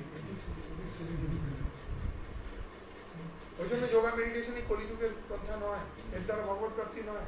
ওটা ওই সময় ছিল, মানুষের আয়ুষ্কাল অত ছিল, ওই সময় ওটা করা মার্গ দেখানো হয়েছে। কলিযুগে হচ্ছে নাম যজ্ঞ, ভগবানের নাম করার দ্বারা, সাধন ভক্তি করার দ্বারা আমরা ভগবানকে প্রাপ্ত করতে পারি। এটা কলিযুগের প্রধান, বোঝা গেছে? এটা আমাদের শিখতে হবে। তো এই মানদাতা একবার এই লোমস মুনিকে জিজ্ঞাসা করেছিলেন এই পবিত্র পাপমোচনী একাদশী সম্পর্কে। তখন এটা সম্পর্কে যে বিচিত্র বর্ণনা আছে উপাখ্যানের মধ্যে, সেটিকে ভগবান শ্রীকৃষ্ণ যুধিষ্ঠির মহারাজকে বললেন প্রাচীনকালে একটা মনোরম স্থান ছিল, পুষ্পবাগান, চৈত্ররথ। সেখানে মুনিগণ বসে বহু বছর ধরে তপস্যা করতেন। আর এক সময় মেধাবী নামে এক ঋষির পুত্র সেখানে তপস্যা করছিলেন। আর মঞ্জু ঘোষা নামে এক সুন্দরী ছিলেন, এটি একটি স্বর্গের অপ্সরা। সে অপ্সরাগুলো কি করতো? ওদেরকে দেবরাজ ইন্দ্র পাঠান। কেন পাঠান? কারণ হচ্ছে ঋষিমুনিরা যখন তপস্যা করতে, তো তপস্যা তারা কিছু তপবল পেতেন। তপবলের দ্বারা তারা চাইলে একবারে ইন্দ্রপদ পেয়ে যেতে পারতেন, তারা ইন্দ্রের সমান হয়ে যেতে পারতেন। এবার ইন্দ্রর মনে হিংসা হতো, আরে এরা যদি ইন্দ্র হয়ে যায় তাহলে কি হবে? ইন্দ্র, শুনুন ব্যাপারটা কি, ইন্দ্র হচ্ছে একটা পদ, ইন্দ্র কোনো একজন ব্যক্তি না। বুঝছেন? বুঝতে পারছেন? মানে এখন পিএমটা হচ্ছে কি একটা পদ, পিএমটা কোনো একজন ব্যক্তি নয়, এটা বুঝুন। মানে যে এখন আছে কাল সে বদলাতে পারে, পরশু কেউ আসবে, তরশু কেউ, সময় অনুসারে বদলায়। তেমনি ইন্দ্র হচ্ছে একটা পদ, পদের নাম হচ্ছে ইন্দ্র। ইন্দ্র কোনো একজন ব্যক্তিকে বোঝায় না, ইন্দ্র পদের মধ্যে যে আসবে সেই হবে ইন্দ্র। তো ওটা ওদের সময় কাল অনুসারে বদলায়, প্রত্যেক মনুর কাল অনুসারে, মনুর শাসন কাল অনুসারে বদলায়, ইন্দ্র বদলে যায়। ঠিক আছে? তো ব্রহ্মাও অন্য ব্রহ্মা আসে, পরবর্তীতে অন্য ব্রহ্মা আসে, বুঝছেন? তো মনুর এক একটা কাল আছে, স্বয়ম্ভব মনু, সত্যব্রত মনু, এক একটা মনুর কাল আছে। তো বৈবস্বত মনু। তো ইন্দ্র চিন্তিত থাকে যে এবারে আমার পথটা নিয়ে নিতে আসছে, আগেই ওকে হাঁটিয়ে দিই। পলিটিক্স করে, কি করে? তখন সিরে কি করে? অপ্সরাদের পাঠিয়ে দেয়, মেনকাকে পাঠিয়ে দিল, যাও গিয়ে একদম ড্যামেজ করে চলে আসো। মেনকা আসবে, এমন নৃত্য করবে, এমন আকর্ষিত করবে, ঋষিদের তপস্যা ভঙ্গ, আকর্ষিত হয়ে চলে গেল, কাম বাসনা ভোগ করলো, ব্যাস শেষ। ওর পয়েন্ট কাট, আউট, ডিসকোয়ালিফাইড, হবে না। ঠিক আছে? ইন্দ্র হতে পারবে এরকম ভাবে। ইন্দ্রর মানে এত কাহিনী আছে ভাগবতে, আমি চিন্তা করতে পারবে না। ইন্দ্র ঋষির বেশ ধরে আসতো, এসে গিয়ে যজ্ঞ ভঙ্গ করে দিয়ে পালিয়ে যেত। অশ্বমেধ যজ্ঞ থেকে অশ্ব চুরি করে নিয়ে চলে যেত। যেখানে 108 অশ্বদার আছে, সেখানে 108 অশ্বের মধ্যে থেকে 107 খান অশ্ব, একখানা অশ্ব খুঁজে পাচ্ছে না। কোথা থেকে পাবে ঘোড়া? খুঁজে পাচ্ছে না। আর এদিকে ইন্দ্র কি করেছে? একটা সাধুর বেশে এসে ঘোড়া নিয়ে পালিয়েছে, লুকিয়ে লুকিয়ে পালাচ্ছে, দেখছে আকাশ পথে দিয়ে চলে যাচ্ছে। পরবর্তীতে যে রাজা যোগ্য ছিল সে তার সন্তানকে পাঠায়, যাও যে ধরে নিয়ে আসো। ওটা কি? যে ধরতে গেছে, যে পিছন দিয়ে ধরেছে, তখন দেখছে ইন্দ্র বেশ ধারণ করেছে, ইন্দ্র পালাচ্ছে। বলছে তুমি এত কায়, তুমি দেবতাদের কি দেবরাজ, তুমি দেবতাদের রিপ্রেজেন্টেটিভ হয়ে ইন্দ্র তুমি এরকম ছোট কাজ করছো? তুমি এরকম লুকিয়ে এসে এইসব করে, এই কিরকম মানে নিচকে চোর বলে, জানেন নিচকে চোরগুলো কিরকম হয়? মানে সব কিছু ভিতরে ঢুকবে, ঢুকে গিয়ে ফুট করে কিছু একটা নিয়ে পালিয়ে গেল। ঠিক আছে? ওই রকম মেলা চোর হয় না, ওই মিচকে চোর, ওইটা হয় না। তো তুমি ইন্দ্র এত বড় তোমার পদ, আর তুমি মিচকে চুরি করতে এসেছো, এত ভয় মনের মধ্যে। ইন্দ্র এরকম অনেক করেছে। তো ইন্দ্র কি করতে, উর্বশী, রম্ভা, মেনকা আদি এদেরকে পাঠিয়ে দিয়ে নষ্ট করে। তো মঞ্জু সাহেব এরকম একজন উর্বশী ছিল। তো মঞ্জু ঘোষা, সে একটা অপ্সরা, সে কি করলো, সে এসে নৃত্য করলো।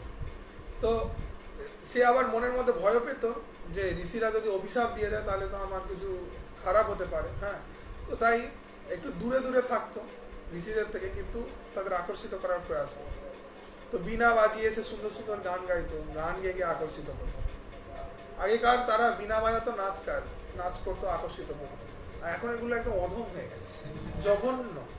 এই উর্বশী, রম্ভা যেগুলো এখনকার সময়, এখন তারা বীণা বাজায় না, বীণা বাজাবে, গাইবে, সেসব গুণই নেই তাদের গলা শুনেই মানুষ পালিয়ে যাবে।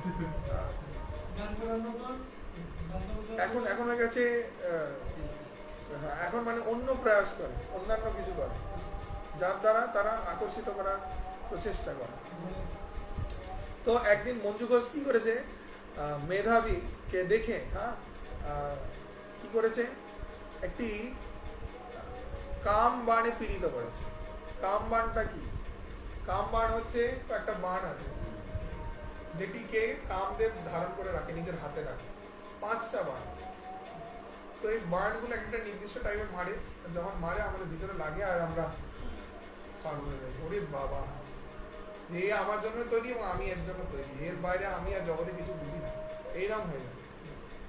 এই কাম বাণ, এই কাম বাণের 5ম বাণ যেটি, সেটি হচ্ছে বশীকরণ বাণ। বশীকরণ বাণ মানলে সে যা বলবে, ওটো উঠবে, বসো বসবে, সো ঘুমাবে, হাঁটো হাঁটবে, যা বলবে তাই, মানে খেতে শুতে বসতে সবে তো তাকিয়ে দেখবে। এরকম হয়ে যায় না ভালোবাসার মধ্যে, একদম চরম লেভেল, মানে আমি ওকে ছাড়া বাঁচবো না আর ও আমাকে ছাড়া বাঁচতে পারবে না, এই একটা লেভেল চলে যাবে।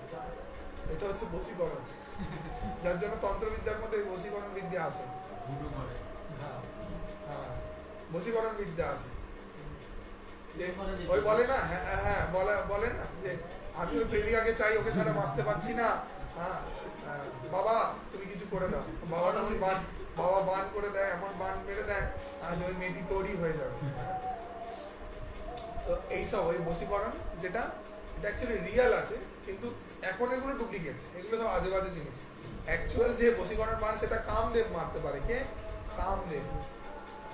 কামদেব সে বানটা মারে। দেখেছেন একটা কিউপিড, একটা ছোট বাচ্চা থাকে, এরকম উলঙ্গ বাচ্চা, তাদের মধ্যে পাখনা আছে, হাতে তীর নিয়ে উড়ে উড়ে বেড়ায়, দেখেছেন? আর এরকম তীর মারে না, শাক করে যার মারলো তার একদম হৃদয় থেকে প্রেম ভাষা ভালোবাসা উঠতে থাকলো, আসে একদম পাগল হয়ে গেল।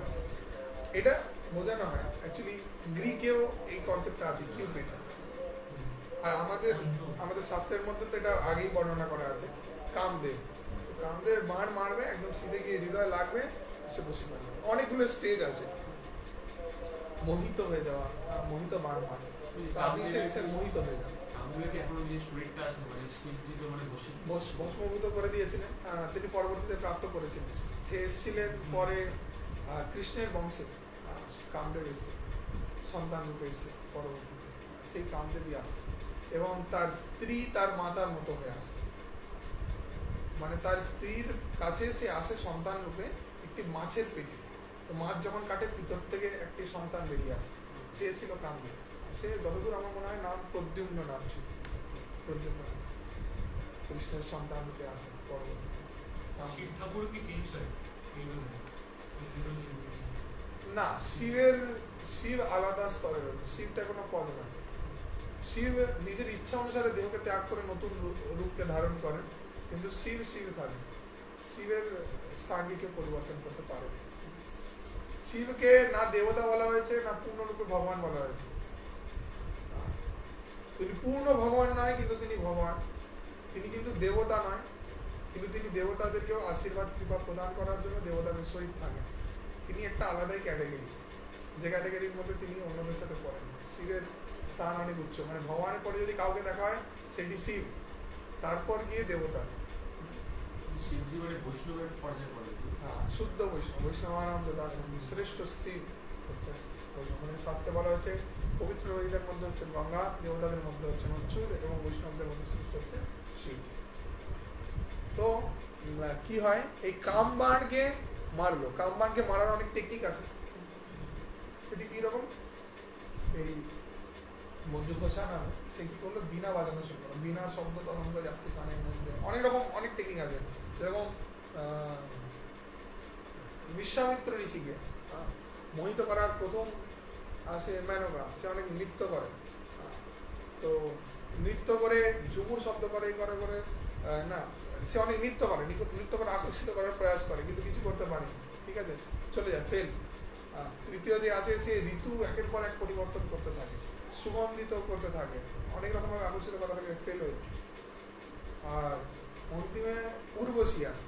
উর্বশী কি করে, নিজের পায়ের নুপুর ধ্বনি করে। নুপুর ধ্বনি যখন কানে গিয়ে পৌঁছায় না, তখন সারা গা কেঁপে ওঠায় বিশ্বামিত্র। এরপর নুপুর ধ্বনি তো যখন দেখছে মোহিত হচ্ছে না, তখন বৃষ্টি নিয়ে আনে এবং কি বলে বজ্রপাত করে। বজ্রপাত যখন হয়, বজ্রপাতের ঝলকে একজন যখন চোখ খোলে ততক্ষণে সে তার অঙ্গবস্ত্র উড়িয়ে দেয়। তো অঙ্গবস্ত্র উড়ে যেতে সে আকর্ষিত হয়ে যায়। তারপর তার একে ভঙ্গ করে। তখন ইন্দ্র প্রচন্ড খুশি হন, বাহ তুমি গিয়ে জিতে এসেছো, তপস্যা ভঙ্গ করে 10,000 বছর, হ্যাঁ 10,000 বছর তপস্যা করেছে, সেই তপস্যা ভঙ্গ করছে। তো অনেক রকম কাহিনী আছে, অনেক রকম লীলা আছে। তো এক ঋষি কি করেছেন, এর থেকে বাঁচার জন্য চিন্তা করে উপরে থাকলে তো এত কিছু দেখতে পাবো, তার থেকে জলের তলায় চলে যায়। তো জলে গেলে কিছু দেখতে পাবো না, তো জলে গিয়ে তপস্যা করছিল। এবং জলে গিয়ে তপস্যা করতে করতে যে চোখ খুলেছে, তো জলের ভিতরে মাছেদের, মিনদের তারা নিজেদের বংশ বিস্তারের জন্য মৈথুন করছে। তো সেইটাকে দেখে সে আকর্ষিত হল। তারপর সে ওখান থেকে উঠে প্রাচীন পরিচয় তার যত পুত্রীরা ছিল তাদের কাছে গিয়ে আপিল করে যে আমি আপনার এত হাজার কন্যা রয়েছে, প্রত্যেককে বিবাহ করতে চাই। তো সে তো চিন্তায় পড়ে যায়, বাবা ঋষিমুনি কি বলছেন, এখন যদি একে না বলে দিয়ে তো মুশকিল পড়ে যায়। বলছে ঠিক আছে, আপনাকে দেখে যদি কেউ আসক্ত হয় তাহলে, কারণ ওর গায়ের মধ্যে পুরো মাছের মতো হয়ে গেছিল শরীর, আর জলে থেকে থেকে শ্যাওলা পড়ে গেছে। বলছে আপনাকে দেখে যদি কেউ রাজি হয় কোনো মেয়ে, তাহলে সে বিয়ে করবে, মানে এখানে কি নিউট্রাল, মানে আমার কোনো ইয়ে নেই, মানে আমাকে অভিশাপ দেবেন, হ্যাঁ যাতে নিশ্চিন্ত থাকে। তো বলে ঠিক আছে। তো তারপর সে তো ঋষি নিজের শরীরকে, দেবল ঋষি নিজের শরীরকে এমন চেঞ্জ করলো, এত সুন্দর করে দিল, এত আকর্ষণীয়, যতগুলো হাজার হাজার কন্যারা ছিল প্রত্যেকে থেকে আকর্ষিত হয়ে যায়, প্রত্যেকেই বিয়ে করতে চায়, আমিও বিয়ে করবো, সবাই মিলে বিয়ে করলো। তখন তো আকর্ষিত হলো, যে তপস্যা করছিল জলের তলায়, সেখানে এটি কাউর হাতে নেই, খুবই কঠিন। নারদ মুনি সেও একবার আকর্ষিত হয়ে গেছে। দেখ আমি অত ডিটেলসে যাচ্ছি না, তাহলে মূল প্রসঙ্গ থেকে আমরা সরে যাব। তো কি হয়, কিন্তু কি হয় এদিকে ঋষি মেধাবী, হ্যাঁ সে তখন এই অপ্সরার অনুপম সৌন্দর্য দেখে মুগ্ধ হয়ে যায়। আর তখনই অপ্সরা মুনিকে নানা রকম হাবভাব দেখায়, কটাক্ষ দ্বারা বশীভূত করে। কটাক্ষ বলতে বোঝাচ্ছে চোখ, এদিক ওদিক ওদিক সেদিক চোখ নাড়াচ্ছে করছে। যেভাবে ভগবান যখন মোহিনী অবতার গ্রহণ করেছেন, তখন মোহিনী লীলাকে বলবো আমি, ও বিভৎস সুন্দর, কোনো সময় ওটার উপর বলবো। তো ভগবান যখন মোহিনী বেশ ধারণ করেছিলেন, যখন আমাদের মন্দারা পর্বতকে নিয়ে সেই ফলাফল প্রকট হয়েছিল, আর যেটিকে শিবজি পান করলেন, এবং অমৃত যখন ধন্বন্তরী নিয়ে এলেন, তখন রাক্ষস এবং দেবতাদের মধ্যে যে যুদ্ধ তৈরি হয়েছিল, তো আপনার দৈত্য আদিত্য এবং দৈত্যদের মধ্যে, তখন ভগবান মোহিনী বেশ ধারণ করেছিলেন। তো সেই মোহিনী লীলা আমি কখনো বলব। তো সেখানেও ভগবান তার শরীরকে দিয়ে, কটাক্ষ দিয়ে রাক্ষসদের আকর্ষিত করে নিয়েছিলেন নিজের প্রতি। চোখ মুখ এমন করছিলেন, তার বর্ণনা আছে ভাগবতম। নিজের শরীরকে আকর্ষিত করছিলেন, অনেক বিষয় রয়েছে। এরপর কি বলছে যে এবার মুনি কাম পরবশ হয়ে সাধন ভজন সব বিসর্জন দিয়ে তার আরাধ্য দেবতা যাকে পুজো করতেন, যতদূর আমি জানি, আমি অন্য জায়গায় পড়েছি, তিনি শিবজিকে আরাধনা করতেন। তো এই মেধাবী সে শিবজি সাধক ছিল, শিব ভক্ত ছিল। সে শিবকে ভুলে গিয়ে ওই স্ত্রীর প্রতি আসক্ত হয়ে দৌড়াতে থাকে, কাম বাসনায় পরিণত হয়ে যায়। তো এইভাবে কি হয়, অপ্সরার সাথে কাম ক্রীড়া করার দ্বারা মুনি বহু বছর অতিক্রান্ত হয়ে যায়। এত আকর্ষিত হয়ে গেছে সে তাকে ছাড়তেই চাইছে। কিন্তু এদিকে এই অপ্সরা খুব চিন্তিত যে এর সাথে রয়েছে তো ঠিক আছে, কিন্তু এর তো অনেক তপবল আছে, তপস্যার শক্তি আছে, এ যদি আমাকে কোন রকম করে, তাহলে তো আমি বিপদে পড়ে যাবো। আচ্ছা শুভমকে একবার কল করতে হবে, বলতে হবে শেয়ার করতে, লিঙ্ক শেয়ার করতে, গ্রুপগুলি ছেলেদের গ্রুপের মধ্যে লিঙ্ক শেয়ার করার জন্য, সমস্ত গ্রুপে যেন লিঙ্কগুলোকে শেয়ার করে এক্ষুনি। তো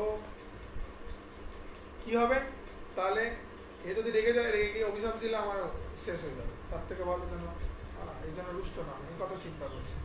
তো এইরূপ চিন্তা করতে তখন কি হচ্ছে যে সে কিন্তু বারবার ঋষিকে বলছে, দেখুন ঋষি অনেক সময় হয়ে গেছে, এবার আমাকে ছেড়ে দিন, এবার আমি চলে যাই। ঋষি No, you are not in Facebook, right? So you call and tell him. You call and tell him. তো মুনি তখন কি করে, মুনি তার আচার ভ্রষ্ট দেখে অপ্সরার দেবলোকে ফিরে যেতে মনস্থ করে। সে চিন্তা করছে যে call again and again call. তো বলছে যে আরে এ তো ঋষি অন্যরকম আচরণ করছে, এতে কি হতে পারে, গন্ডগোল হতে পারে। তো তাই সে চিন্তা করছে যে এখন ঋষি আমার প্রতি আসক্ত হয়ে রয়েছে, কিন্তু যে কোনো মুহূর্তে আবার যদি ওর জ্ঞানে চলে আসে তাহলে আমাকে রেগে গিয়ে ক্রোধিত হয়ে তোর জন্য আমার তপস্যা ভঙ্গ হয়েছে বলে অভিশাপ দিয়ে দেয়, তাহলে আমি কষ্টপ্রাপ্ত হবো। তার থেকে ভালো কথা ঋষির সাথে আগে পারমিশন চেয়ে নিয়ে পালিয়ে যাই এখান থেকে। তো কেটে পড়ার ধান্দা করছে, বারবার বলছে আমাকে ছেড়ে দিন। কিন্তু মুনিকে যতবারই বলছে যে আমাকে ঘরে যাওয়ার অনুরোধ, তখন বলছে মেধাবী যে ঋষি কি বলছে যে হে সুন্দরী, তুমি তো এখন সন্ধ্যায় আমার কাছে এসেছে। তারপর মুনি এরূপভাবে আজ না কাল, কাল না পরশু, সকাল বিকাল করতে দুপুর করতে করতে বছরকে বছর বাস করতে। এরপর তখন বলে যে কত সময় হয়ে গেছে, যে 55 বছর 9 মাস 7 দিন অতিবাহিত হয়ে গেল। কি 55 বছর, কত 55 বছর 9 মাস 7 দিন অতিবাহিত হয়ে। তো দীর্ঘকাল এই অপ্সরার সাথে সহবাস করার মাধ্যমে কি হয়, সেই মেধাবী তার বুদ্ধি ভ্রষ্ট হয়ে যায়। আর মঞ্জু ঘোষা পুনরায় নিজ স্থানে গমন করার প্রার্থনা জানালে একদিন প্রাতকালে যতক্ষণ পর্যন্ত সন্ধ্যা বন্দনা না হবে, ততক্ষণ সমাপ্ত না হবে তুমি যাবে না। এরূপভাবে বারবার রিফিউজ করতে থাকে। তাকে যখন বলা হচ্ছে যে 55 বছর হয়ে গেছে, 9 মাস হয়ে গেছে, 7 দিন হয়ে গেছে, এখন তো ছাড়ুন, তবুও সে রাজি হচ্ছে। তো মুনির কথা শুনে ঈষৎ হেসে মঞ্জু ঘোষ তাকে বলে যে হে মুনিবর, আমার সহবাসে আপনার যে কত বছর অতিবাহিত হচ্ছে তা আপনি একবার বিচার করে দেখুন, একটু বুঝুন। এ কথা শুনেও মুনি স্থির চিত্ত করে দেখে যে কত সময় হলো। এইরূপভাবে পার্সোনাল অ্যাকাউন্ট, তো ধূপগুড়ি গ্রুপে তো কিভাবে এরূপভাবে আস্তে আস্তে আস্তে আস্তে তার আসক্তি কাম বাসনা অনিয়ত বেড়ে চলেছে। তো বাঁচার তো প্রয়াস তো করতে হবে। তো বলছে যখন চিন্তন করলেন, চিন্তন করে দেখছে 56 বছরের ঊর্ধ্বে হয়ে গেছে, সে শুধু কি করছে, তপস্যা ছেড়ে, সর্বকিছু ছেড়ে শুধু ওই উর্বশীর সঙ্গে কাম বাসনার মধ্যে লিপ্ত হয়ে গেছে। তো মুনি তখন মঞ্জু ঘোষার উপর ক্রোধিত হয়ে যায়, হে পাপী দুরাচারী, তোর জন্যই আমার এরকম হলো। সে আবার সব জ্ঞানে ফিরে এসেছে এবং ক্রোধ পরবশ হয়ে পাপিষ্ঠে দুরাচারিণী, তপস্যার আমার ক্ষয়কারিণী, তোমাকে ধিক, তুমি পিশাচী হও বলে অভিশাপ দিল। এবং অভিশাপ মাত্রই সে কি পিশাচী হয়ে গেল। তো তখন সে অবনত মস্তকে মুনির কাছে সাপ মোচনের জন্য উপায় জিজ্ঞাসা করে, ক্রন্দন করতে থাকে যে আমি তো অপরাধ করেছি, তোমার তপস্যা ভঙ্গ করে দিয়েছি, কিন্তু অপরাধের কোনো উপায় তো আছে, আমাকে বাঁচানোর কোনো সুযোগ তো দাও। তখন মেধাবী ঋষি বলে যে হে সুন্দরী, চৈত্র মাসে কৃষ্ণপক্ষীয় যে একাদশী আছে তার নাম কি, পাপমোচিনী একাদশী। তো সর্ব পাপ ক্ষয়কারিণী, সেই ব্রত করলে তুমি এই পিশাচ জনি থেকে মুক্ত হয়ে আবার শ্রেষ্ঠ গতিকে প্রাপ্ত করবে। তো পিতার আশ্রমে ফিরে গিয়ে মেধাবী জানায় যে হে পিতা, এক অপ্সরার সঙ্গে সঙ্গ দোষে আমি মহাপাপ করেছি, এখন প্রায়শ্চিত্ত কি কৃপা করে বলুন। উত্তরে 4 বোন মুনি, যিনি পিতা ছিলেন কার, এই মেধাবী ঋষি, তিনি তখন বললেন যে তুমি চৈত্র মাসে কৃষ্ণপক্ষীয় পাপমোচিনী একাদশী ব্রত পালন করো, এই ব্রতকে পালন করলে তোমারও কল্যাণ সাধন হবে। পিতার উপদেশ শুনে সেও, মেধাবী যে ঋষি ছিলেন, সেও এই ব্রতকে পালন করেছিলেন এবং যে অপ্সরা পাপ দুরাচার করেছিল, তো মঞ্জু ঘোষা সেও পর্যন্ত কি করলো, এই পবিত্র পাপমোচিনী একাদশী ব্রতকে পালন করে। এবং এই ব্রতকে পালন করার দ্বারা সমস্ত প্রকারের পাপ দূর হলো, তারা পুনরায় তাদের তপস্যার ফল পেলেন। মঞ্জু ঘোষা এই ব্রত করে বিসর্জনী থেকে মুক্ত হয়ে স্বর্গে চলে গেল, স্বর্গের অপ্সরা রূপে। তো বলা হচ্ছে যে যুধিষ্ঠির মহারাজকে ভগবান কৃষ্ণ বলছেন যে হে রাজন, যারা এই পাপমোচনী একাদশী ব্রত পালন করে তারা এবং ব্রত কথা পাঠ করে, শ্রবণ করে, তারা সহস্র গোদানের ফল প্রাপ্ত করে। এবং সহস্র গোদানের ফলের কথা এখানে বলা হয়েছে। এছাড়াও অনেক বর্ণনা আছে। এছাড়াও বর্ণনা হচ্ছে যে ব্যক্তি যদি পশুভক্ত হয়, বলা হয়েছে ডগ ইটার। ডগ ইটারকে বাংলায় কি বলে? যে চাঁড়াল বলা যেতে পারে। যে কুকুরকে ভক্ষণ করে, তো সে ব্যক্তিও অত্যন্ত পুণ্যবান হয়, পবিত্র দেহকে প্রাপ্ত করতে পারে শুধু এই পাপমোচনী একাদশী করার দ্বারা। তারপর বলা হচ্ছে যে সে ব্রাহ্মণের থেকেও শ্রেষ্ঠ হতে পারে শুধুমাত্র এই পাপমোচনী একাদশী করার দ্বারা। সে সমস্ত জ্ঞানের পাণ্ডিত্যকে অর্জন করতে পারে পাপমোচনী একাদশীর দ্বারা। সে রাজপদ, উচ্চপদ, ধনপতি হতে পারে এই একাদশী করার দ্বারা। এবং সর্বপাপ তো বিনাশ নিশ্চিত হবেই হবে এবং সর্বমোক্ষকে সে প্রাপ্ত করতে পারে। তো এত পুণ্যবান হচ্ছে এই পাপমোচনী একাদশী। তাই আমাদের উচিত হচ্ছে এই পাপমোচনী একাদশীকে করা। হরে কৃষ্ণ কৃষ্ণ কৃষ্ণ হরে হরে, হরে রাম রাম রাম। জয় শ্রী পবিত্র পাপমোচনী একাদশী কি জয়। তো আপনার প্রত্যেকে এই পাপমোচনী একাদশী করছেন, এই সকল শ্রেষ্ঠ ভূমিকে প্রাপ্ত করবেন এবং এই সমস্ত পাপ থেকে মুক্ত হবেন। তো আমি সামান্য কিছু আপনাদের এই বৈষ্ণব সদাচার সম্পর্কে বলবো। বৈষ্ণব সদাচারের মধ্যে অন্যতম হচ্ছে যে কৃষ্ণ ভক্ত হওয়া। কৃষ্ণ ভক্ত যে হবে তার মধ্যে কিছু গুণ থাকবে। চোর হলে চোরের কিছু গুণ থাকে। কি কি গুণ থাকে? মাতাল হলে মাতালের কিছু গুণ থাকে। সাধু হলে সাধুর কিছু গুণ থাকে, তাই না? কৃষ্ণ ভক্ত হলে তার কিছু গুণ থাকে। কৃষ্ণ ভক্ত হলে প্রভু কি গুণ থাকবে তার মধ্যে, সেই সকল কিছু গুণের সম্পর্কে আমি আগে বলবো। এই গুণগুলো উপস্থিত থাকার প্রয়োজনীয়তা আছে। এগুলো যদি তার মধ্যে না থাকে তাকে আমরা কৃষ্ণ ভক্ত করবো না। অনেক সময় কি অনেকে ভগবত ভক্তি করছে, আমি ইস্কনে যাই, হরে কৃষ্ণ জপ করি, প্রভুর কথা শুনি, সবই করি, খুব ভালো কথা, কিন্তু বাস্তব জীবনে কি করে? বাস্তব জীবনে সঠিকভাবে নিয়মগুলো, বৈষ্ণব সদাচারগুলোকে পালন করি না, তাহলে কি হবে? বৈষ্ণব নিন্দা করি, সেটা কিন্তু করা যাবে না। কিছু কিছু জিনিস আছে যেগুলো আমাদের জানতে হবে, প্র্যাকটিক্যাল, খুব প্রয়োজন। আমি হয়তো সব ক্লাসে আপনাদেরকে বলতে পারি না, তো আজকে এই ক্লাসে এগুলো শেয়ার করছি, আপনাদের জানাচ্ছি। আপনারা পারলে নোট করে রেখে দেবেন, ঠিক আছে? প্রত্যেকে পারলে ফোনে নোট করে রেখে দিন, যে যার ফোনে। প্রত্যেককে নোট লিখে রাখতে হবে, কারণ এইগুলো আমি সবসময় আলোচনা করবো না, না সবসময় এই ব্যাপারে বলবো। যখন এটার উপর বলছি মানে আপনাদেরকে এটা কিন্তু মনে করে লিখে রেখে দিতে হবে, ঠিক আছে? জয় হরে কৃষ্ণ। তো প্রথমে বলা হচ্ছে বৈষ্ণব ভূষণ, সাধু ভূষণ। কি বলা হচ্ছে? সাধু ভূষণ। আবার বলবেন কি? আবার কি? আরেকবার জোরসে, আরো ভালোভাবে, আরো জোরে। যতবার এটিকে রোজ বলবেন না, তত আপনার মধ্যে ভালো ভালো গুণ আছে। কি? সাধু ভূষণ। সাধু ভূষণ কথার অর্থ কি বলুন?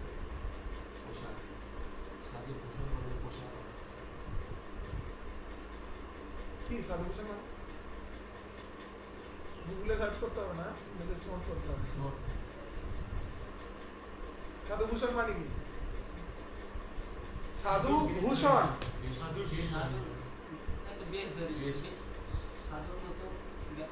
সাধু যে গুণ ওগুলো মানে নিজের মধ্যে সাধু আর ভূষণ। ভূষণ মানে কি? আভরণ, যেগুলো আমরা পরি, অলংকার। কি? অলংকার, অর্নামেন্টস। মনে থাকবে? সাধু ভূষণ বলতে কি বোঝাচ্ছে? অর্নামেন্টস। একটি সাধু যে অলংকার গুলো গলায় পড়বে। সাধুরা কি পরে? সোনার অলংকার গলায় পরে ঘোরে, হ্যাঁ? হাতে সোনার বালা পরে ঘোরে, কি পরে ঘোরে? সাধুর একটি ভূষণ আছে, অলংকার আছে। সাধুর অলংকারগুলি কি জানেন? সাধুর অলংকারগুলি হচ্ছে সাধুর শ্রেষ্ঠতম গুণ, যেগুলিকে নিয়ে সে সব জায়গায় যায়, যেটার জন্য তাকে দেখতে সুন্দর লাগে। একজন মানুষ সাধারণ রয়েছে, সে যখন অলংকার পরে তাকে দেখতে কত ভালো লাগে, দেখতে আরো সুন্দর লাগে না? একটি স্ত্রী রয়েছে, তাকে এমনি দেখতে সুন্দর, কিন্তু সে যখন অলংকার আভূষণ আরো পরে তাকে দেখতে আরো, তাই তো? তেমনি একজন সাধু তো হয়েছে ঠিক, কিন্তু সাধুর মধ্যে যখন সাধুর ভূষণগুলি চলে আসে না, সেই অলংকারগুলি সেই গুণগুলি যখন সে ধারণ করে চলে, তখন তার রূপটা আরো বেড়ে যায়, আরো তাকে দেখতে ভালো লাগে। মনে হয় না যে কিভাবে এত সিম্পল থেকেও এত সুন্দর, এত সুখী, কারণ তিনি সেই অলংকারগুলোকে ধারণ করে রেখেছেন। সেই সকল অলংকার সম্পর্কে আমি আজ বলবো। তো চৈতন্য মহাপ্রভু বলছেন চৈতন্য চরিতামৃত কে বৈষ্ণব সদাচার বলতে বোঝানো হচ্ছে যে একজন বৈষ্ণব সে তার আধ্যাত্মিক জীবনকে রক্ষা করার জন্য তার চরিত্রের মধ্যে যে সকল গুণগুলিকে ধারণ করবে সেগুলো হচ্ছে বৈষ্ণব সদাচার। মনে থাকবে ডেফিনেশনটা কি? কেউ যদি আপনাকে জিজ্ঞাসা করে বৈষ্ণব সদাচার কি, বলতে পারবেন? উত্তর দিতে পারবেন সবাইকে? হ্যাঁ, কি বলবেন? একজন সাধু তার আধ্যাত্মিক জীবনকে রক্ষা করার জন্য আর নিজের মধ্যে যেসব চারিত্রিক গুণটাকে মানে অ্যাপ্লাই করে সেগুলো হচ্ছে। হ্যাঁ, ভেরি গুড। সবার জন্য হরিবল সবাই, হরিবল, ভেরি গুড।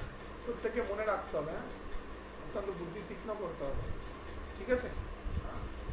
আর নইলে নোট করে রাখতে হবে। এরপর আমি বিজয়কে ধরবো নেক্সট, ঠিক আছে?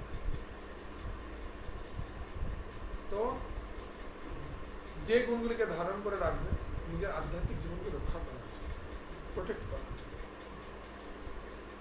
তো এই বৈষ্ণব সদাচারগুলি হচ্ছে একটি বৈষ্ণবের অলংকার। হ্যাঁ, এটি হচ্ছে বৈষ্ণবের অলংকার। তো এটি কি বলা হচ্ছে যে একজন যিনি অত্যন্ত ধনবান ব্যক্তি, যার অনেক ধন সম্পত্তি আছে, তিনি দামি দামি জিনিস নিজের গায়ে, হ্যাঁ, ধারণ করে থাকেন। সোনার সব জিনিস, সোনার মোটা চেন, সোনার বালা, সোনার আংটি, সব দামি দামি জিনিস ধারণ করে থাকেন। তেমনি যে ব্যক্তি অত্যন্ত পয়সাওয়ালা আধ্যাত্মিক জীবন, মানে কি অনেক ধনবান, কিসে ধনবান? কৃষ্ণ প্রেমে ধনী, শাস্ত্রের জ্ঞানে ধনী, তিনিও তার গায়ের মধ্যে কিছু আভূষণ ধারণ করে রাখেন, যেটা তাকে দেখতে আরো সুন্দর লাগে। তো সেগুলো হচ্ছে জুয়েলস। তো কি বলছে কে যে ভক্ত, কৃষ্ণ ভক্ত, তার চরিত্রের মধ্যে কি থাকবে? সে সবসময় নিজেকে বিনয়ী নম্র রূপে ধারণ করে রাখবে। কিরকম বিনয়ী নম্র? কখনো বলবে কথা আঙুল দেখিয়ে এই ওই সেই এরকম ভাবে কথা বলবে, তুই এটা করবি কি করবি না, দেখছি। বিনয় নম্র দাস, হাত জোড়ো, প্রভু কৃপা করে আপনি একটু প্রসাদটা এনে দেবেন, প্রভু কৃপা করে একটু দেখবেন, দয়া করবেন, ওই প্রতীককে আপনার চরণে স্থান দেবেন, এইরকম বিনয় ভাব আনতে। প্রভু ওই ভাবটা আসে না, কিন্তু মুখে বলবেন, হ্যাঁ চলবে, মুখে অন্তত বলুন। অনেকে মুখেও বলতে পারে না, এটা বলাটাও সহজ না যে আমি আপনার দাস। দাস কেন? আমি চট্টোপাধ্যায়, আমি চ্যাটার্জি, আমি কেন দাস হতে যাবো? অনেকে বলে যে আমরা চক্রবর্তী ছিলাম আর এদের ইস্কনের দীক্ষা নিয়ে আমাকে দাস বানিয়ে দিচ্ছে। এই দাস তো মানে ছোট ক্লাস, আমরা উচ্চ ব্রাহ্মণ কুল। আরে এটা কোনো সাধারণ দাস নয়, আপনি কৃষ্ণের দাস হচ্ছেন। গুরুদেব আপনাকে যে পরম পদকে প্রদান করছে, আপনি কোটি জন্ম মানে তপস্যার ফল এটা, এটা বোঝার মতো বুদ্ধি মানুষের থাকে না। হ্যাঁ, তো কি বলতে হবে আমাদের? বিনয় বলো, কি বলতে হবে বিজয়? হ্যাঁ, আমরা সবার কাছে আচরণ কেমন করবো?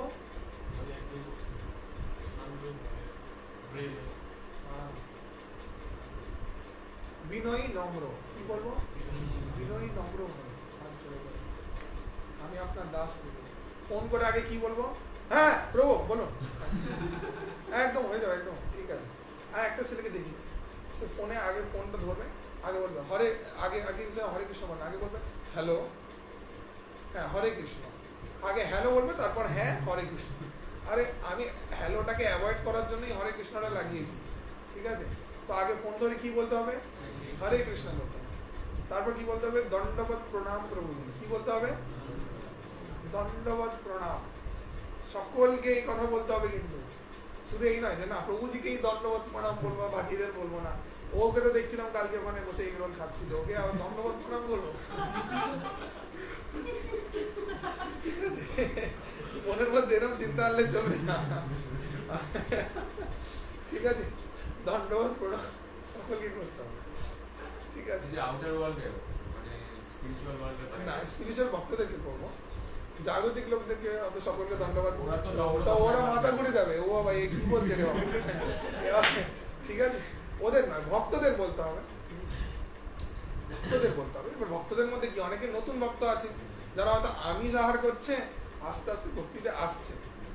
যেরকম ধরুন শুভমকে ফোন করে বলে, ও তো তবু নিরামিষ আছে, ওর কথা আমি বাদ দিচ্ছি। অন্য কোনো ছেলে যে নতুন নতুন আসছে, সে তো সব কিছু গ্রহণ করছে, সে বড় ছাগল থেকে ধরে বাকি থেকে ধরে সবকে খাচ্ছি। হ্যাঁ, তো আমি এরম বলছি কারণ যাতে হৃদয়ে তার একটু খারাপ লাগে, সে যেন নিরামিষাশী হয়ে যায়, এই জন্য বলছি। তো তাদেরকেও শুভম কি করেন, শুভমকে আমি একটা শিক্ষা দিয়েছি যে তোমাকে প্রত্যেককে, শুভম আগে বলতো না, শুধুমাত্র যারা বৈষ্ণব ভক্ত তাদেরকেই দণ্ডবোধ প্রণাম বলতে হবে, সবাইকে বলতে হবে দণ্ডবোধ। আরে বাচ্চাদের তোমাকে দণ্ডবোধ প্রণাম বলতে হবে, আমি শিক্ষা দিয়েছি, সেই থেকে সবাইকে এখন বলে। তো সবাইকে ফোন করে হরে কৃষ্ণ দণ্ডবোধ প্রণাম করবো, এরকম কথা বলে। তো আমাদের প্রত্যেককে বলতে হবে। হতে পারে ও আপনার থেকে ভক্তিতে আগে এসেছে, সিনিয়র হতে পারে, তবুও আপনাকে হরে কৃষ্ণ দণ্ডবোধ প্রণাম বলছে, এবং আপনাকে রিপ্লাই হরে কৃষ্ণ দণ্ডবোধ। প্রলিত যেন সাষ্টাঙ্গ দণ্ডবোধ প্রণাম এরকম বলে, প্রলিত বলে না, প্রলিত বলে সাষ্টাঙ্গ প্রণাম এরকম বলে, সাষ্টাঙ্গ দণ্ডবোধ প্রণাম এরকম বলে। তো যেটা খুশি লাগাতে হবে, সাষ্টাঙ্গ দণ্ডবোধ প্রণাম, যেটা খুশি বলতে পারে, কিন্তু যেটাই হোক সেটা যেন উন্নত হয়। দণ্ডবোধ প্রণাম বলতে হবে। কি বলতে হবে? হরে কৃষ্ণ দণ্ডবোধ প্রণাম প্রভুজি, এটা মাস্ট, কম্পালসারি আমাদের। হ্যাঁ, এটা কিন্তু মনে থাকা চাই। বাইরের দুনিয়া আপনি কি করছেন সেটা ইম্পর্টেন্ট নয়, কিন্তু বৈষ্ণব সমাজের মধ্যে কিরূপ আচরণ করছেন সেটি বেশি ইম্পর্টেন্ট, মানুষ সেটাকে ধ্যান রাখবেন। এরপর কি হচ্ছে, এটা বললেই আপনি এমনিতেই বিনয়ী হয়ে যান, অনেকটা নরম এমনিতেই হয়ে যান। আপনি যদি করিতেও থাকেন হরে কৃষ্ণ দণ্ডবোধ প্রণাম, এমনিতেই ডাউন হয়ে যান। আর কি বলার আছে, আচরণের মধ্যে হতে হবে, শুধু ওই হরে কৃষ্ণ দণ্ডবোধ প্রণাম প্রভুজি এরকমটুকু বলে দিলাম, তারপর তাকে পেয়ে আসতো বলে ধরে ছেড়ে আপনি এত বড় সাহস, ওকে 5 হাতা পায়েস দেওয়া আর আমাকে 1 হাতার মধ্যে হাত দিচ্ছেন। হ্যাঁ, এই আপনি প্রসাদ সেবা করেন, আসতে করে ছেড়ে দিলাম, এইসব করে যাবে। ওকে লাইনে আগে ঢুকিয়ে দিলে না, আমাকে পরে এখনো লাইনের মধ্যে দিচ্ছি, এইরকম চলবে। ঠিক আছে, আচরণের মধ্যেও বিনয় নম্র হতে হবে। মুখে শুধু দাস দাস বলছি, প্রভু আপনার দাস, আর প্রভু যখন সেবা দিচ্ছে তখন কেটে পড়ছি, এরকম করলে চলবে। ঠিক আছে, দাস মানে সেবা করতে হবে, সেই ভাবটা নিজের হৃদয়ের মধ্যে আনতে হবে। ঠিক আছে, এবং বলা হয়েছে কি আচরণের মধ্যে, বিহেভিয়ারের মধ্যে, সেটা চরিত্রের মধ্যে সেটা আনতে হবে নিজে। হ্যাঁ, চরিত্রের মধ্যে আনার অর্থ কি প্রভু, যে ভক্তদের দেখলেই তখন একদম ভক্তি ভাব উঠে পড়ছে, ওরে বাবা রে বাবা, প্রভু না না, আরে ও আপনি করতে হবে না, আমি করছি, এখানেই হচ্ছে। অথচ বাড়িতে মা বাবা বলছে বা কিছু বলছে, তখন ওখানে তুমি যাও তো, তুমি চুপ করো তো, তুমি করো। বাড়িতে আচরণ করছি না, তাহলে কি হলো, তাহলে বাড়ির লোকেরা কি বলে, কি শিখছিস তুই? তো প্রভু তোদেরকে কি শেখাচ্ছে? ভক্তি করে তোরা যদি এরকম ছাগল গরুর মতো আচরণ করিস, তাহলে তোরা কি করছিস? বুঝতে পারছেন কি আমি কি বলছি? আমার দুটো এক্সাম্পল আমি দিচ্ছি। একটি ছেলে এখানে মালবাজারে থাকে, তার নাম আমি উচ্চারণ করছি না, মেবি সে লাইভে দেখতে পাবে। তো ছেলেটি অত্যন্ত আগে থাকতেই ক্রোধ খুব বেশি, খুব হাইপার। তাকে তার বাড়ির লোকেরা রুদ্রাক্ষ পরিয়ে রাখে, একমুখী রুদ্রাক্ষ, যাতে শান্ত হয়। ওসব দিয়ে কোনো কাজ হচ্ছে না, আমার কাছে আসে, ক্লাস করা, জয়েনিং করা, সেবা করা, অনেক বিনয় নম্র। তাকে জগন্নাথ রথযাত্রায় আমি সেবা দিয়েছি, আর বিভিন্ন জায়গায় সেবা দিয়েছি, সে বিনয়ী নম্র, একদম শান্ত ঠান্ডা হয়ে যাচ্ছে। বলছে তবু আমার এরকম পরিবর্তন তখন খুব ভালো কথা। এবার এখানে এইসব করছে বাড়িতে, এবার তো ক্রোধ, তো ওখানে তো বাড়ির লোকদের যেরকম দেখায় সেরকম দেখায়, সেখানে তো উদ্যম রাগ দেখাচ্ছে তাদেরকে। এবার একদিন খুব রাগ দেখিয়েছে, রাগ দেখিয়ে কিছু একটা ছুড়ে ছাড়া ফেলেছে, বোধহয় কিছু করেছে। বাড়ির লোকের এই তুই না কৃষ্ণ ভক্ত হয়েছিস, তুই না হরে কৃষ্ণ করছিস, তুই না মন্দিরে যাচ্ছিস, তোর আবার এত রাগ কিসে? কৃষ্ণ তো এরকম রাগ করে না। আমরা তো এতটুকু, আমরা কৃষ্ণ ভক্ত নই, কিন্তু এতটুকু তো জানি যে কৃষ্ণ এরকম রাগ করে না। তুই তাহলে কৃষ্ণের ভক্ত হয়ে তুই এইসব রাগ করছিস মানে? তো ওর তখন মনে খুব খারাপ লেগেছে, ও এবার আমাকে ফোন করে বলছে প্রভু আমাকে কিন্তু বাড়িতে এলাম বললো, এটা কিন্তু আমার মনে খুব খারাপ লেগেছে। আমার যদি ওরা দুটো গালিগালা দিয়ে দুটো চর মারতো আমার তবু ঠিক লাগতো, কিন্তু ওরা যে বলে দিল যে কৃষ্ণ ভক্ত হয়ে আমি আচরণ করছি না, মানে আমাকে তাহলে প্রভু এটা নিশ্চিত ঠিক করা উচিত। বলি একদম 100%, কারণ মানুষ এখন আপনাকে দেখবে, মানুষ আপনাকে শিখবে, তো আপনাকে সতর্ক থাকতে হবে যে আপনি কৃষ্ণ ভক্তি করছেন, মানে আপনাকে অনেক বিনয় করতে হবে। হ্যাঁ ঠিক, এটা বুঝতে হবে, এটা আমরা অনেক বুঝতে হবে, আমরা যা কিছু তা করতে পারি, আমাদের আচরণের জন্য সেটা থাকে। বাড়িতেও লোকেরা যেন বোঝে যে আপনি আসছেন এখানে ক্লাস করছেন, এটা দিয়ে অনেক পজিটিভ আপনি কিছু শিখছেন, তাহলে ওরাও খুশি হবে, ওরা বলবে না বাবা তুই ভক্তি কর, আর তুইও হরে কৃষ্ণ কর, ভক্তদের সঙ্গে থাক। আর ও যদি দেখছে যে আপনি ভক্তি করে আপনার চরিত্রের মধ্যে কোনো পরিবর্তন হচ্ছে না, তাহলে কি, তাহলে তো ভক্তি করে কোনো ফায়দা নেই, তাহলে তোকে ওখানে যেতে হবে না, যা আগে অসৎসঙ্গে গিয়ে বসে থাকে। বুঝছেন, অন্তর কিন্তু হওয়া চাই, তো অন্তর আপনারা করবেন কি, নিজেদের মধ্যে আনবেন কি, হ্যাঁ বুঝলেন কি করবেন, হ্যাঁ আপনি করেন যথার্থ আচরণ বাড়িতে, হ্যাঁ করি না, ও মাথা আছে, কিন্তু যথার্থ আচরণ করতে হবে। এখান থেকে যেরকম শিখবেন সুন্দরভাবে বাড়িতেও সেরকম বিনয় নম্র আচরণ করবেন, তাহলে ওরা খুশি হবে, তখন ওরাও ভক্ত হবে। ওরা ভক্ত হবে কখন, যখন দেখছেন আপনি ভক্তি করে খুশি, আপনি আপনার মা বাবাকে খুশি রাখতে পারছেন, তখন ওরাও বলবে যে না আমরাও ভক্তি করবো। যে দেখছে ভক্তি করেও এরকম বিগড়ে বাঁদর হয়ে যাচ্ছে, তাহলে ওরা বলবে হ্যাঁ বাবা তুই ভক্ত হয়ে এরকম হচ্ছিস, তাহলে আমরা ভক্তি করলে আমাদের আর কি হবে। আমি তো বাবা আমি একাদশী করেছি, আমি অসুস্থ হয়ে পড়ছি, আমার মাথা ব্যথা করছে, মাথা ঘুরছে, পা ঘুরছে, তো বলবো বাবা তোকে একাদশী করতে হবে না, এবং আমাদেরও কখনো বলিস না করতে, আমাদেরও করবো না, বুঝলেন। তো হতে পারে আপনার একাদশী করে মাথা ঘুরছে, ন্যাচারাল হতে পারে, আমি বলছি হ্যাঁ একাদশী করেছেন, বাইরে হয়তো 10টা কাজ ফাজ করছেন, এই পারে, বাড়িতে বলার দরকার নেই, আমার মাথায় চিৎ হয়ে পড়ে গেল, মানে সারা এ করে গেলেন বাড়ির গেটের কাছে গিয়ে এখন চিৎ হয়ে পড়ে গেল, বাবা তুই আর একাদশী করিস না, আর একাদশী যে নাম নেবে আর তোর যে প্রভু লিয়েছে তাকে আমি দেখছি, বুঝলেন। তো ওই জন্য নিজেকে সচেতন রাখতে হবে, যে একটু কষ্ট হলেও সয়ে নিতে হবে, ঠিক আছে, ওই নিয়ে অত লাফিয়ে এ করার কিছু নেই।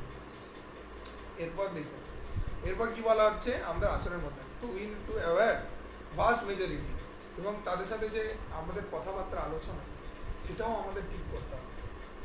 মন্দিরে আসলাম, ভক্তদের কাছে ভালো ভালো মিষ্টি মিষ্টি কথা বলছি, আর ক্লাবে গিয়ে আর এদের এই সেই তুই তামারি করে গালি গালাজ করে কথা বলছি, এগুলো খারাপ করবে, একদম তো মানে সে মানে উদ্যম গালাগালি করে, ঠিক আছে, হরে কৃষ্ণ জব করছে গালাগালি দিচ্ছে, খুব বাজে নয় কলকাতায়, আমি জানি, তো লোকে তার নিন্দে, তাহলে এই হরে কৃষ্ণ করে হয়তো সেই খারাপ কথা বলে আচরণ করে, এটা ঠিক না, এটা তো কৃষ্ণ ভক্তই না, তো এটা ধ্যান রাখতে হবে। আর আমাদের কি চিন্তা করতে হবে, যে আমাদের ক্রিটিসিজম অ্যাভয়েড করতে হবে, নিন্দা সেটাকে অ্যাভয়েড করতে হবে, বৈষ্ণব নিন্দা, ভক্তদের নিন্দা, গুরু নিন্দা তো করাই যাবে না, বলা যে গুরু নিন্দা যে করবে সে রৌরবে পরিমজে, সে নরকে যাবে এবং রৌরবে, সেখানে সব থেকে ভয়ঙ্কর জায়গা রৌরব, নরকের একটা স্থান, সেখানে পড়ে পড়ে মজবে, কষ্ট হয়ে পচতে থাকে, হ্যাঁ, তো গুরু নিন্দা করা যাবে না। আর কি বলা হচ্ছে, হিউমিলিটি, আমাদের মধ্যে বিনয় নম্র ভাবকে আনতে হবে। আর কি, গ্রেভ একটু চরিত্র গম্ভীর হওয়ার প্রয়োজন, গম্ভীর মানে একদম মুখ হাঁড়ি করে বসে থাকবো তা, গম্ভীর মানে নিজের মধ্যে সেই শাস্ত্রীয় জ্ঞানকে ধারণ করে এলেবেলে ছ্যাবলা যেটাকে বলে না, ওরকম যেন না, ওই হো হি করছে, মানে কৃষ্ণ ভক্ত অথচ হো হি হা হা করছে। অনেকে আমি দেখি এরকম মেয়েদের সাথে ঘুরে বেড়ায়, খারাপ আচরণ করে, সব মেয়েদের গায়ে হাত দিয়ে কথা বলছে, নোংরামো আচরণ করছে, বুঝলেন, এদেরকেও কেউ সম্মান করবে না, তখন কি কৃষ্ণ ভক্তদেরকে সম্মান করবে। সর্বোপরি কি বলছেন প্রপাত, যে আমাদের গুরু গৌরাঙ্গ গুরু পরম্পরা কৃষ্ণর কথাকে চিন্তা করে আচরণ করা উচিত, যে আমাদের আচরণের জন্য যেন কৃষ্ণের নাম খারাপ না হয়, গুরু পরম্পরার নাম খারাপ না হয়, সর্বোপরি আপনার যে গুরু যিনি আপনাকে শিক্ষা দিচ্ছে তার নাম যাতে খারাপ না হয়, সেটাকে ভাবনা চিন্তা করে আচরণ করা উচিত। কারণ আপনি বাজে আচরণ করলে দোষটা কাদের উপর পড়বে, তাদের উপর পড়বে, আর সর্বোপরি ভগবানের নিন্দা হবে, সেটা যেন না হয়, ঠিক আছে, সেটাকে চিন্তা করতে হবে। তো আমাদেরকে মহাপ্রভু কি বলছেন, अमानीना मान देना कीर्तनिया सदा हरि बोलুন আমার পরে বলুন अमानीना मान देना कीर्तनिया सदा हरि तो अमानीना मान देना কথার অর্থ কি কেউ বলতে পারবেন अमानीना मान देना কথার অর্থ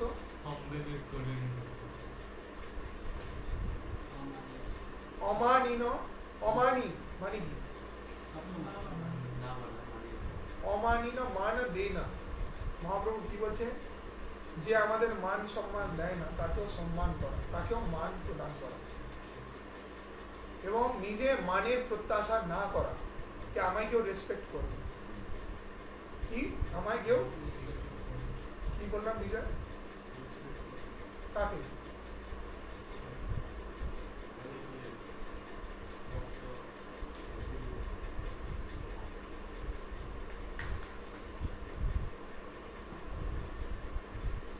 আমায় কেউ রেসপেক্ট করবে এটা চিন্তা না করা আমায় কেউ রেসপেক্ট করবে না কিন্তু যে আমাকে রেসপেক্ট করবে না তাকেও আমি সম্মান করব কেউ যদি রেসপেক্ট করে তাকেও সম্মান করব এবং নিজের রেসপেক্টের আশা করব না মনে থাকবে এই তিনটে জিনিস কি কি প্রথমটা বলবো আমাকে কেউ রেসপেক্ট করবে না এরকম মুখে বলবেন না সবসময় আমায় কেউ রেসপেক্ট করবে না আমায় কেউ জেনারেলি লোকে কোনো ফলের আশা করবে না ওটা অন্য প্রসঙ্গ অন্য ফলের আশা ওটা অন্য জিনিস ফল বলতে অনেক কিছু বোঝে ওটা অন্য জিনিস আমাকে কেউ রেসপেক্ট করবো না এখন আমি তাকে রেসপেক্ট করবো হ্যাঁ ভেরি গুড আর কি আর কি নোট করছেন আর কি বলেছি নিন্দা না করা আমায় কেউ রেসপেক্ট করুক না করুক আমি তাকে রেসপেক্ট করবো এবং অন্যের কাছ থেকে রেসপেক্টের আশা করবো বোঝা গেছে অন্য কেউ আমাকে রেসপেক্ট করবে এটাও আমি আশা করবো না ঠিক আছে কিন্তু কেউ আমায় সম্মান করুক না করুক আমি তাকে সম্মান প্রদর্শিত করবো আমরা জেনারেলি কি করি কেউ আমাদের সম্মান দিলে সম্মান করবো কেউ সম্মান না দিলে কালকে এরকম শুভম বলছে আমাকে যে ভালো আচরণ করবে ভালোই করবে আমি তার সাথে সেভাবে থাকি যে খারাপ আচরণ করে এ করে তার সাথে আমি পড়া করে কথা বলি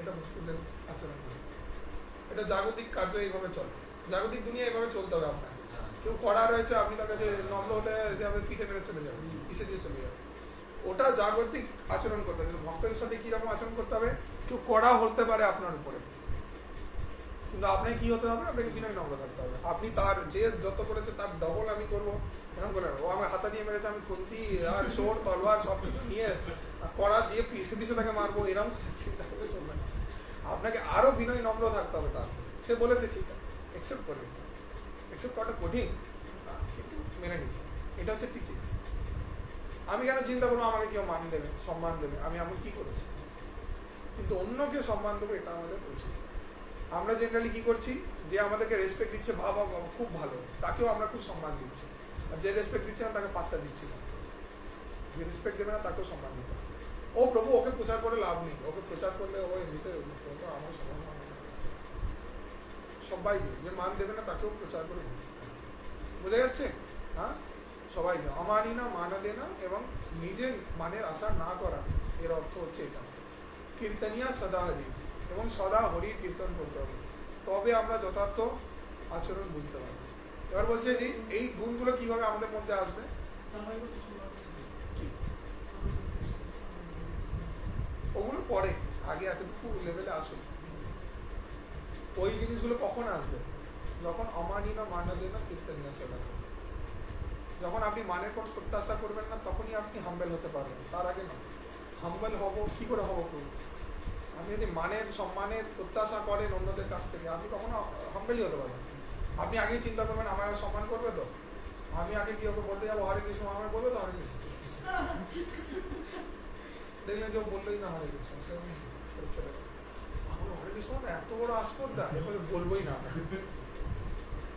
ঠিক আছে আগে ও এসে আমার বলবেন ও যে জুনিয়র প্রত্যেককে আগে প্রত্যেকে প্রণাম করে এই ক্লাসে আসবেন আগে হরে কৃষ্ণ বলবেন প্রথম ভগবানকে প্রণাম করলেন তারপর গুরুকে প্রণাম করতে হবে তারপর সমস্ত বৈষ্ণবদের প্রণাম করতে হবে, এটা কালচার। এবং যে প্রণাম করবে তৎক্ষণাৎ বাকিদের সবাইকে তাকে প্রণাম করতে হবে। বুঝতে পারছেন কি? এই যে প্রণাম করার সিস্টেমটা আমি একটু বলে দিই। প্রণাম করলে আপনার কর্মফল তৎক্ষণাৎ চলে যায় অন্যের কাছে, বুঝছেন? আপনার যে পাপের কর্মফল আছে সেটা অন্যের কাছে চলে যাবে, ট্রান্সফার হয়ে যাবে। তো যদি আপনি সেই কর্মফল থেকে বাঁচতে চান, কারণ আপনি জানেন না যে কে আপনাকে কি কর্মফল দেবে, বুঝেছেন? মেবি সে কি কাণ্ড করেছে যে আপনি জানেন না, সে ছুড়ে দিল প্রণাম করে, এবার গেল আপনার কাছে, এবার আপনি তো হরিফল হয়ে যাবেন। এবার আপনাকে বাঁচার জন্য কি করতে হবে? আপনাকে ইমিডিয়েটলি প্রণাম করতে হবে, তাহলে ওটা নিউট্রাল হয়ে যাবে। এটা তীরের মতো, এই তীর মেরে দেবেন শ্যাম, ওদিকে মেরে দেবেন, ঠিক আছে? পাওয়ারফুল তীর, আপনাদের প্রোটেকশন ঠিক নেই, কাইন হয়ে যাবে। আপনিও তীর মেরে দিলেন, দুটো নিউট্রাল কেটে গেল, ভয় চলে গেল, ঠিক আছে? আপনি প্রণাম করে দিলেন, সে প্রণাম করলো, তো ইমিডিয়েটলি প্রণাম করতে হবে, ওই অপেক্ষা করে না। ও ভালো করে ঝুঁকে নিয়ে এখন একটু ঝুঁকে নিয়ে প্রণাম করেছে মানে আপনাকে ইমিডিয়েটলি প্রণাম করতে হবে, ফাস্ট, সুপার ফাস্ট। আর যখন গুরু কৃষ্ণকে প্রণাম করবে তখন তৎক্ষণাৎ প্রণাম করতে হবে, দাঁড়িয়ে করে হাবাগোয়ার মতো আকাশ পাতাল দেখলে চলবে না, ঠিক আছে? সঙ্গে সঙ্গে প্রণাম করতে হবে। আপনার সিনিয়র কৃষ্ণকে প্রণাম করছে মানে আপনাকে সঙ্গে সঙ্গে প্রণাম করতে হবে, এটা কালচার। তো ওই জন্য ক্লাসে ঢুকে আগে ভগবানকে প্রণাম করা, গুরুকে প্রণাম করা, এরপর সমস্ত বৈষ্ণবদেরকে মাথা নিচু করে ওদের দিকে ঘুরে প্রণাম করতে হবে। কৃষ্ণর দিকে কিভাবে? কৃষ্ণকে সোজাসুজি প্রণাম, জায়গা থাকলে নাহলে কৃষ্ণকে বাম দিকে রেখে প্রণাম করা, আর গুরুকে সোজাসুজি প্রণাম করা। গুরুকে যে কোনো দিক থেকে প্রণাম করা যেতে পারে, কারণ কৃষ্ণের সামনে দেবী দেবতারা থাকে, তো আপনি সোজা করে করলে তাদের দিকে পাওয়া যাবে। আর গুরুকে সমস্ত ডাইরেকশন থেকে প্রণাম করা যায়, যে যেদিক থেকে পারবে সেদিকে প্রণাম করতে পারে, কোনো অসুবিধা নেই। আর বৈষ্ণবদেরকেও সব রকম ভাবে প্রণাম করা যায়। তো বৈষ্ণবদেরকেও পঞ্চাঙ্গ প্রণাম করতে হবে, আর বৈষ্ণবদের দিকে তাকিয়ে করতে হবে। আর মন্ত্র কি বলতে হবে? মানসা কল্প তরুর্যস্য কৃপা সিন্ধু বা এ বছর পতিতানাম পাবনেব বৈষ্ণবের গুণ। এটা বৈষ্ণব বন্দনা, বৈষ্ণবদের প্রণাম। এই বৈষ্ণব প্রণাম বলে প্রণাম করতে হবে, বোঝা গেল? প্রভু প্রণাম তো করি, কিন্তু মন্ত্র মন্ত্র তো কিছু আসে না বলতে, এটা হচ্ছে মন্ত্র, এটা রেগুলার প্র্যাকটিস করতে হবে। হ্যাঁ, প্রণাম করতে, ক্লাস থেকে উঠে যাওয়ার সময় প্রণাম করে উঠতে হবে, ফোন আসলেও প্রণাম করে উঠতে হবে, ঠিক আছে? তারপর ক্লাসে যখন আবার ঢুকছেন আবার প্রণাম করে বসতে হবে। ক্লাস ছেড়ে যখন চলে যাচ্ছে, ঠিক আছে আজকের মতো এখানে খুব ভালো লাগলো আপনার ক্লাস করে, আরে কি আপনি কি দয়া করতে এসেছেন? কি করতে হবে? প্রণাম করে তারপর যেতে হবে। যদিও ম্যাক্সিমাম আপনাদের মধ্যে এই কালচারটা আছে, জেনুইনলি খুব ভালো, কিন্তু এটা অন্যদেরও যখন আপনি নিয়ে আসবেন তাদেরকেও শেখাতে হবে। এটা হচ্ছে কালচার, বৈষ্ণব কালচার। ক্লাসে ঢোকার সময় প্রণাম, মাঝে উঠে গেলে প্রণাম, চলে যাওয়ার সময় প্রণাম, এটা কিন্তু ধ্যান রাখতে হবে, বৈষ্ণব প্রণামটা করতে হবে। কারণ এটা করলে আমাদের সিদ্ধি প্রাপ্ত করবো। বলছে প্রণাম করা মাত্রই সে তৎক্ষণাৎ নিজেকে শরণাগত করে দেয় গুরু কৃষ্ণ। আর তখনই বলছে শুধু প্রণাম করেও সিদ্ধিকে প্রাপ্ত করা যায়। আমাদের মহাপ্রভু লীলায় আছেন একজন, সে শুধু বৈষ্ণবদের প্রণাম করেছে, মহাপ্রভু প্রণাম করে করে সে বৈকুণ্ঠ ধামে চলে গেছে, ভগবানের ধামে, শুধু প্রণাম করেছে, আর কিছু করেনি। তো আপনাকে বেশি কিছু করতে হবে না, শুধু বৈষ্ণবদের প্রণাম করা দ্বারাই কৃপা পেয়ে এমনিতে উদ্ধার হয়ে যাবে। বলছে বৈষ্ণবদের প্রণাম করলেই কৃপা পাওয়া যায়। বলছে যাহার হৃদয় সদা গোবিন্দ বিশ্রাম, গোবিন্দ কহেন মোর বৈষ্ণব প্রণাম। তো কার হৃদয় ভগবান ঘুমায়? বৈষ্ণবদের হৃদয়। যাহার হৃদয় সদা গোবিন্দ বিশ্রাম, গোবিন্দ বিশ্রাম করে কার হৃদয়? বৈষ্ণবদের হৃদয়। তাদেরকে প্রণাম করছেন মানে কি? প্রভু ও প্যান্ট শার্টে রয়েছে, ওকে দেখে বৈষ্ণব বৈষ্ণব মনে হয়, প্রণাম করতে ইচ্ছে হয়। আমাকে একবার একজন বলেছিল, প্রভু একটা আশুতোষ বলে ছেলে ছিল, বলছে ওকে প্রণাম তো করি, তো আমি ওকে দেখে আমার শ্রদ্ধা হয়।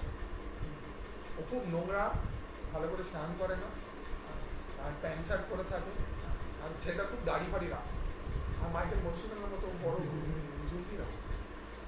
তো বলছে যে ওকে দেখে আমার শ্রদ্ধা হয় না, প্রণাম করতে ইচ্ছা হয় না, কিন্তু আমি প্রণাম করি কাকে? ওর ভিতরে যে ভগবান আছে তাকে প্রণাম করি, ওকে প্রণাম করি। বুঝলেন কি বললো? যে মানে ওর ভিতরে যে আছে তাকে প্রণাম করছি, ওকে প্রণাম করি। এই ব্যভিচার আনা কখনো উচিত নয়। এই প্রণামটা করছি কাকে করছি, ভিতরে যে পরমাত্মা তাকে নাকি দেহকে, এইসব কখনো চিন্তা করা উচিত না। নির্দেশ আছে আমাদের করতে হবে, আমরা করবো। কখনো আমরা মনের মধ্যে ওইসব দ্বন্দ্ব আনবো না।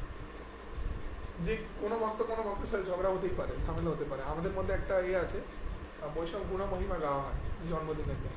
আমার মনে আছে একবার আমি একটা সেলিব্রেশন করেছিলাম, অনেক ছেলে ছিল। দেখুন, আমি অনেকগুলো বিষয় অনেক ক্যাজুয়ালি শেয়ার করছি আপনাদের সাথে। এগুলোকে আপনার সেই লেভেলেই নেবেন। এই নয় যে এগুলো শিখে নিলাম মানে এরকম করবো আমরা, এরকম কিন্তু না। কারণ আপনারা এখন অনেক শুদ্ধ স্তরে রয়েছে, হৃদয় অনেক আপনাদের এখন পিওর আছে। যত বছর যাবে, যত সময় আরো দূরে থাকবেন, অনেক প্রবলেম ফেস করবেন। তো যাতে সেই প্রবলেমগুলো যখন ফেস করবেন, তাতে যাতে কোনো রকম সমস্যা না হয়, আমি সেটার জন্য বলছি। হতে পারে আপনাদেরকে আমি সেবা দিলাম সবাই একসাথে, প্রসাদ সার্ভিংয়ের বা কোনো সেবা। কারণ মনোমালিন্য একটা হতেই পারে ভক্তের সাথে। তো আপনি তার সাথে কথা বলবেন, আপনি ওদিকে রাগ করে চলে যাবেন। এটা কিন্তু বৈষ্ণব সমাজে হয় না, আমাদের এর মধ্যে কালচারে হয় না, এটা বাইরের দুনিয়ায় হয়। ও আমি তোর সাথে কথা বলবো না, ও আমার সাথে কথা বলবো না, ডিডিস কার্ড দিয়েছে, এর কার্ড নিয়ে চলে গেল, তুই এই কাল থেকে আমার কাছে আসবি না, তুই আমাদের খেলতে আসবি না, এইসব ওইসব বাইরের। আমার বৈষ্ণব সমাজে এটা হয় না। বৈষ্ণব সমাজে কেউ যদি মনোমালিন্য হয়, পর মুহূর্তের সঙ্গে সঙ্গে এসে একে অপরকে জড়িয়ে দেবে, সঙ্গে সঙ্গে সব ঠিক করে নেবে। অনেক পবিত্র, মানে এটা খুব ফাইন কালচার। তো আমার মনে আছে কি হয়েছিল, ওদেরকে কিছু সেবা দিয়েছিলাম আমি, ওদের ভিতরে একটু মনোমালিন্য হয়, ঠিক আছে। যে ছেলেটার জন্মদিন, তার সাথে অন্য একটা ছেলের মনোমালিন্য। এবার যত বাকি ছেলেরা ছিল, যার জন্মদিন, এবার তাকে আমি চেয়ারে বসিয়েছি। এবার আমি বলছি বাকি যত ছেলেরা আছে প্রত্যেকে গুণকীর্তন করবে। কি গাইবে? গুণ মহিমা করবে, যে এর মধ্যে কি কি ভালো ভালো গুণ আছে, গ্লোরিফিকেশন করা। কারণ যেহেতু জন্মদিন, প্রত্যেকে ওর সাথে থাকছে, ওর ভালো ভালো গুণ। আর যার ঝগড়া হয়েছে সে কি ভালো জিনিস দেখতে পাবে? সে তো এবার তো খুঁচে বোম হয়ে, সে সরে খসকে পিছনের দিকে গিয়ে বসছে, ঠিক আছে। সে তো ধান্দায় কখন প্রসাদ শুরু হবে আর আমি প্রসাদ সার্ভিং করবো, ব্যাস। আমার ওইসব এবার আমি রয়েছি, এবার আমার সামনে একটা করে ছেলে উঠে এসে, আমরা একে জানি, আমাদের সঙ্গে রয়েছে, ওর এই ভালো গুণ, খুব সুন্দরভাবে জব করে, ওর কথা শ্রবণ করে আমার জবের প্রতি খুব উৎসাহ হয়। আরেকজন একটা গুণ বলছে, একজন বলছে আমাকে এই সময় এরকমভাবে হেল্প করেছিলেন, ওতে আমি বুঝতে পেরেছি ওনার হৃদয় কত সরল। এরকম গুণ মহিমা গাওয়া হয়, যার যেদিন জন্মদিন থাকে সেদিন গুণ মহিমা গাওয়া হয়। তো ওই জন্য বৈষ্ণবদের বলতে হয়, আমাদেরকে জানানো উচিত যে আপনার এত তারিখে জন্মদিন। অনেকে লজ্জা পায়, কিন্তু আমাদেরকে বললে কি আমরা সেটাকে সেলিব্রেট করবো এখানে সুন্দর করে, ঠিক আছে। ওই দিনকারে কি হবে, সমস্ত ভক্তদেরকে আমরা ডাকবো, সব বৈষ্ণবরা আপনাকে আশীর্বাদ দেবেন, আমার কাছ থেকে এখানে আশীর্বাদ গ্রহণ করবেন, ভগবানকে আমরা ভোগ লাগাবো, কীর্তন করবো, তাকে গ্লোরিফাই করবো। মানে খুব সুন্দর প্রোগ্রাম হয়। এটা আমাদের হচ্ছে বার্থডে ফেস্টিভ্যাল, আমি স্টার্ট করে দিয়েছি অলরেডি, এটা নিয়ে আমাদের আলোচনা চলছে। এরপর থেকে আমি তো এমনি উইশিংস তো পাঠাই, আমাদের গ্রুপস আছে, আরও অনেক গ্রুপ আছে যেগুলো আপনারা নেই, দেখতে পান না ওগুলো। পুরোনো যে ছেলেরা রয়েছে তাদের গ্রুপে ওগুলো হয়, কারণ তারা এটা জানে, আপনারা এখন অতটা জানেন না। তো আপনাদের তো আমি জানিয়ে দিচ্ছি, জন্মদিন হবে তো আমাদেরকে আগে থাকতে জানিয়ে দেবেন, আমরা সেই অনুসারে সব সেট আপ, সাজানো, ডেকোরেশন আর পুরো বার্থডে ফেস্টিভ্যাল সেলিব্রেশন করবো। তো এখানে যে সেলিব্রেশন সেটা হচ্ছে রিয়েল সেলিব্রেশন। ফ্যামিলির মধ্যে যেটা হয় ওটা রিয়েল সেলিব্রেশন না। ওগুলো লোকরা আসবে, খাবে, নিন্দা করে, তুই এই করেছিস, এই নিলি, ওই করলি, এটাই নুন বেশি ছিল, ওটাই এই ছিল, নিন্দা করে সব চলে যায়। ওটা কোনো আনন্দ না। প্রকৃত আনন্দ হচ্ছে যারা আপনার প্রকৃত হৃদয় থেকে মঙ্গল চাইবে, সেটা ভক্তরাই চাই, অন্য কেউ চায় না, এটা জেনে রাখুন। আর আপনার মাতা পিতা। তো ওই জন্য এখানে সেলিব্রেট করা উচিত ভগবানের কাছে, ভক্তদের কাছে, বৈষ্ণবের কাছে। তো যাই হোক, ওই ছিল। তবে এক একটা ছেলে উঠছে, ওর গুণময়ী না গাইছে সব কিছু। এবার টান আসছে, আস্তে আস্তে ওই ছেলেটা যার সাথে ওর ঝগড়া হয়েছে, সে তো এবার চায় না কি সে ভালো দেখবে। তো এবার যেহেতু আমি বলেছি, তো মাইকটা নিয়ে ধরেছে, হরে কৃষ্ণ, সে আর বলবে কি? এবার সে বলছে এটা প্রভুর আদেশ, প্রভু আমাদের সিনিয়র স্পিরিচুয়াল গাইড, প্রভু বলছেন, আমাকে আদেশ দিয়েছেন, তো প্রভুর দাস রূপে, মানে ওর খুব কষ্ট হচ্ছে বলতে, প্রভুর দাস রূপে আমি এই আদেশকে গ্রহণ করছি এবং আমি কিছু বলার চেষ্টা করব। যদিও আমার সাথে ওর একটু মনোমালিন্য হয়ে গেছে, আমি ওর ভালো কোনো গুণ বেশি দেখতে পাচ্ছি না, কিন্তু কিছু তো ভালো আছে, নইলে প্রভু কেন আমায় বলতে বলবেন। তো ওর মধ্যে কিছু কিছু গুণ আছে যেগুলি খুব ভালো বলে একটা দুটো তিনটে বললো, বলে তারপর এন্ড। তো এটা কঠিন হয়ে যায় তখন, হ্যাঁ। কিন্তু আমাদের কি সদা সর্বদা ভালো ভালো গুণগুলোকে দর্শন করতে হবে, বৈষ্ণবদের মধ্যে প্রয়াস করতে হবে, তাহলে আমরা আরো এ ক্লাস হব। একটা সাধু সঙ্গে থাকার সেটা তো একটা ফল আছে না, সেটা কিছু ইম্প্যাক্ট ভক্তের মধ্যে আসা চাই, সেগুলো হচ্ছে এইগুলি, হ্যাঁ। তো এটা থাকার খুবই প্রয়োজনীয়তা রয়েছে। তো তাই আমাদের মহাপ্রভু এই আদেশটি দিয়েছে, এবং ভগবদ গীতার মধ্যে, উপনিষদের মধ্যেও, উপদেশামৃত মধ্যেও এই আদেশকে বর্ণনা করে শিল প্রভুপাদ বলেছেন যে আমরা যদি আমাদের ভক্তি যথার্থ উন্নতি সাধন করতে চাই, তো আমাদেরকে সত্য গুণের মধ্যে দূষিত হতে হবে। সত্য গুণের মধ্যে এই সমস্ত গুণগুলো থাকে, এবং বৈষ্ণবদের মধ্যে এই গুণগুলি আরো উচ্চ উন্নত স্তরের মধ্যে উপস্থিত থাকে। তো এটা প্রয়াস করতে হবে, এটা সুন্দর করে আমাদের মধ্যে আনতে হবে। তো ডিভোটি ইজ এ জেন্টলম্যান, আমরা যে জেন্টলম্যান, হ্যাঁ, আমরা যে প্রকৃত সভ্যভদ্র মনুষ্য, সেটা আমাদের প্রমাণিত করতে আমাদের আচরণ রাখতে হবে। তো বৈষ্ণব সদাচার, বৈষ্ণবদের মধ্যে আমাদের উপস্থিত থেকে সাধু ভূষণ, এটি অলঙ্কারকে নিজের হৃদয়ে ধারণ করতে হবে। জাগতিক চেন, বালা আর অন্যান্য জিনিস, সেগুলি হচ্ছে প্রকৃত আমাদের ভূষণ। আমাদের ভূষণ কোনটি? এই সাধুর ভূষণ, সাধুর চরিত্র, প্রকৃত বৈষ্ণব সদাচার। এই সদাচারগুলিকে আমাদেরকে পালন করতে হবে। যদি এগুলি আমাদের মধ্যে থাকে, তাহলে আমরা ভগবত ভক্তিতে উন্নতি সাধন করতে পারবো। হরে কৃষ্ণ কৃষ্ণ কৃষ্ণ হরে হরে, হরে রাম রাম রাম হরে হরে। जय श्री कृष्णचंद्र भगवान की जय, श्रीमद् भागवतम की जय, पवित्र पापमोचन एकादशी की, समवेत भक्त वृंद की जय, जगत गुरु शील प्रभुपाद की जय, परमाराध्य गुरुदेव की जय, हिदाय गौर प्रेमानंदे।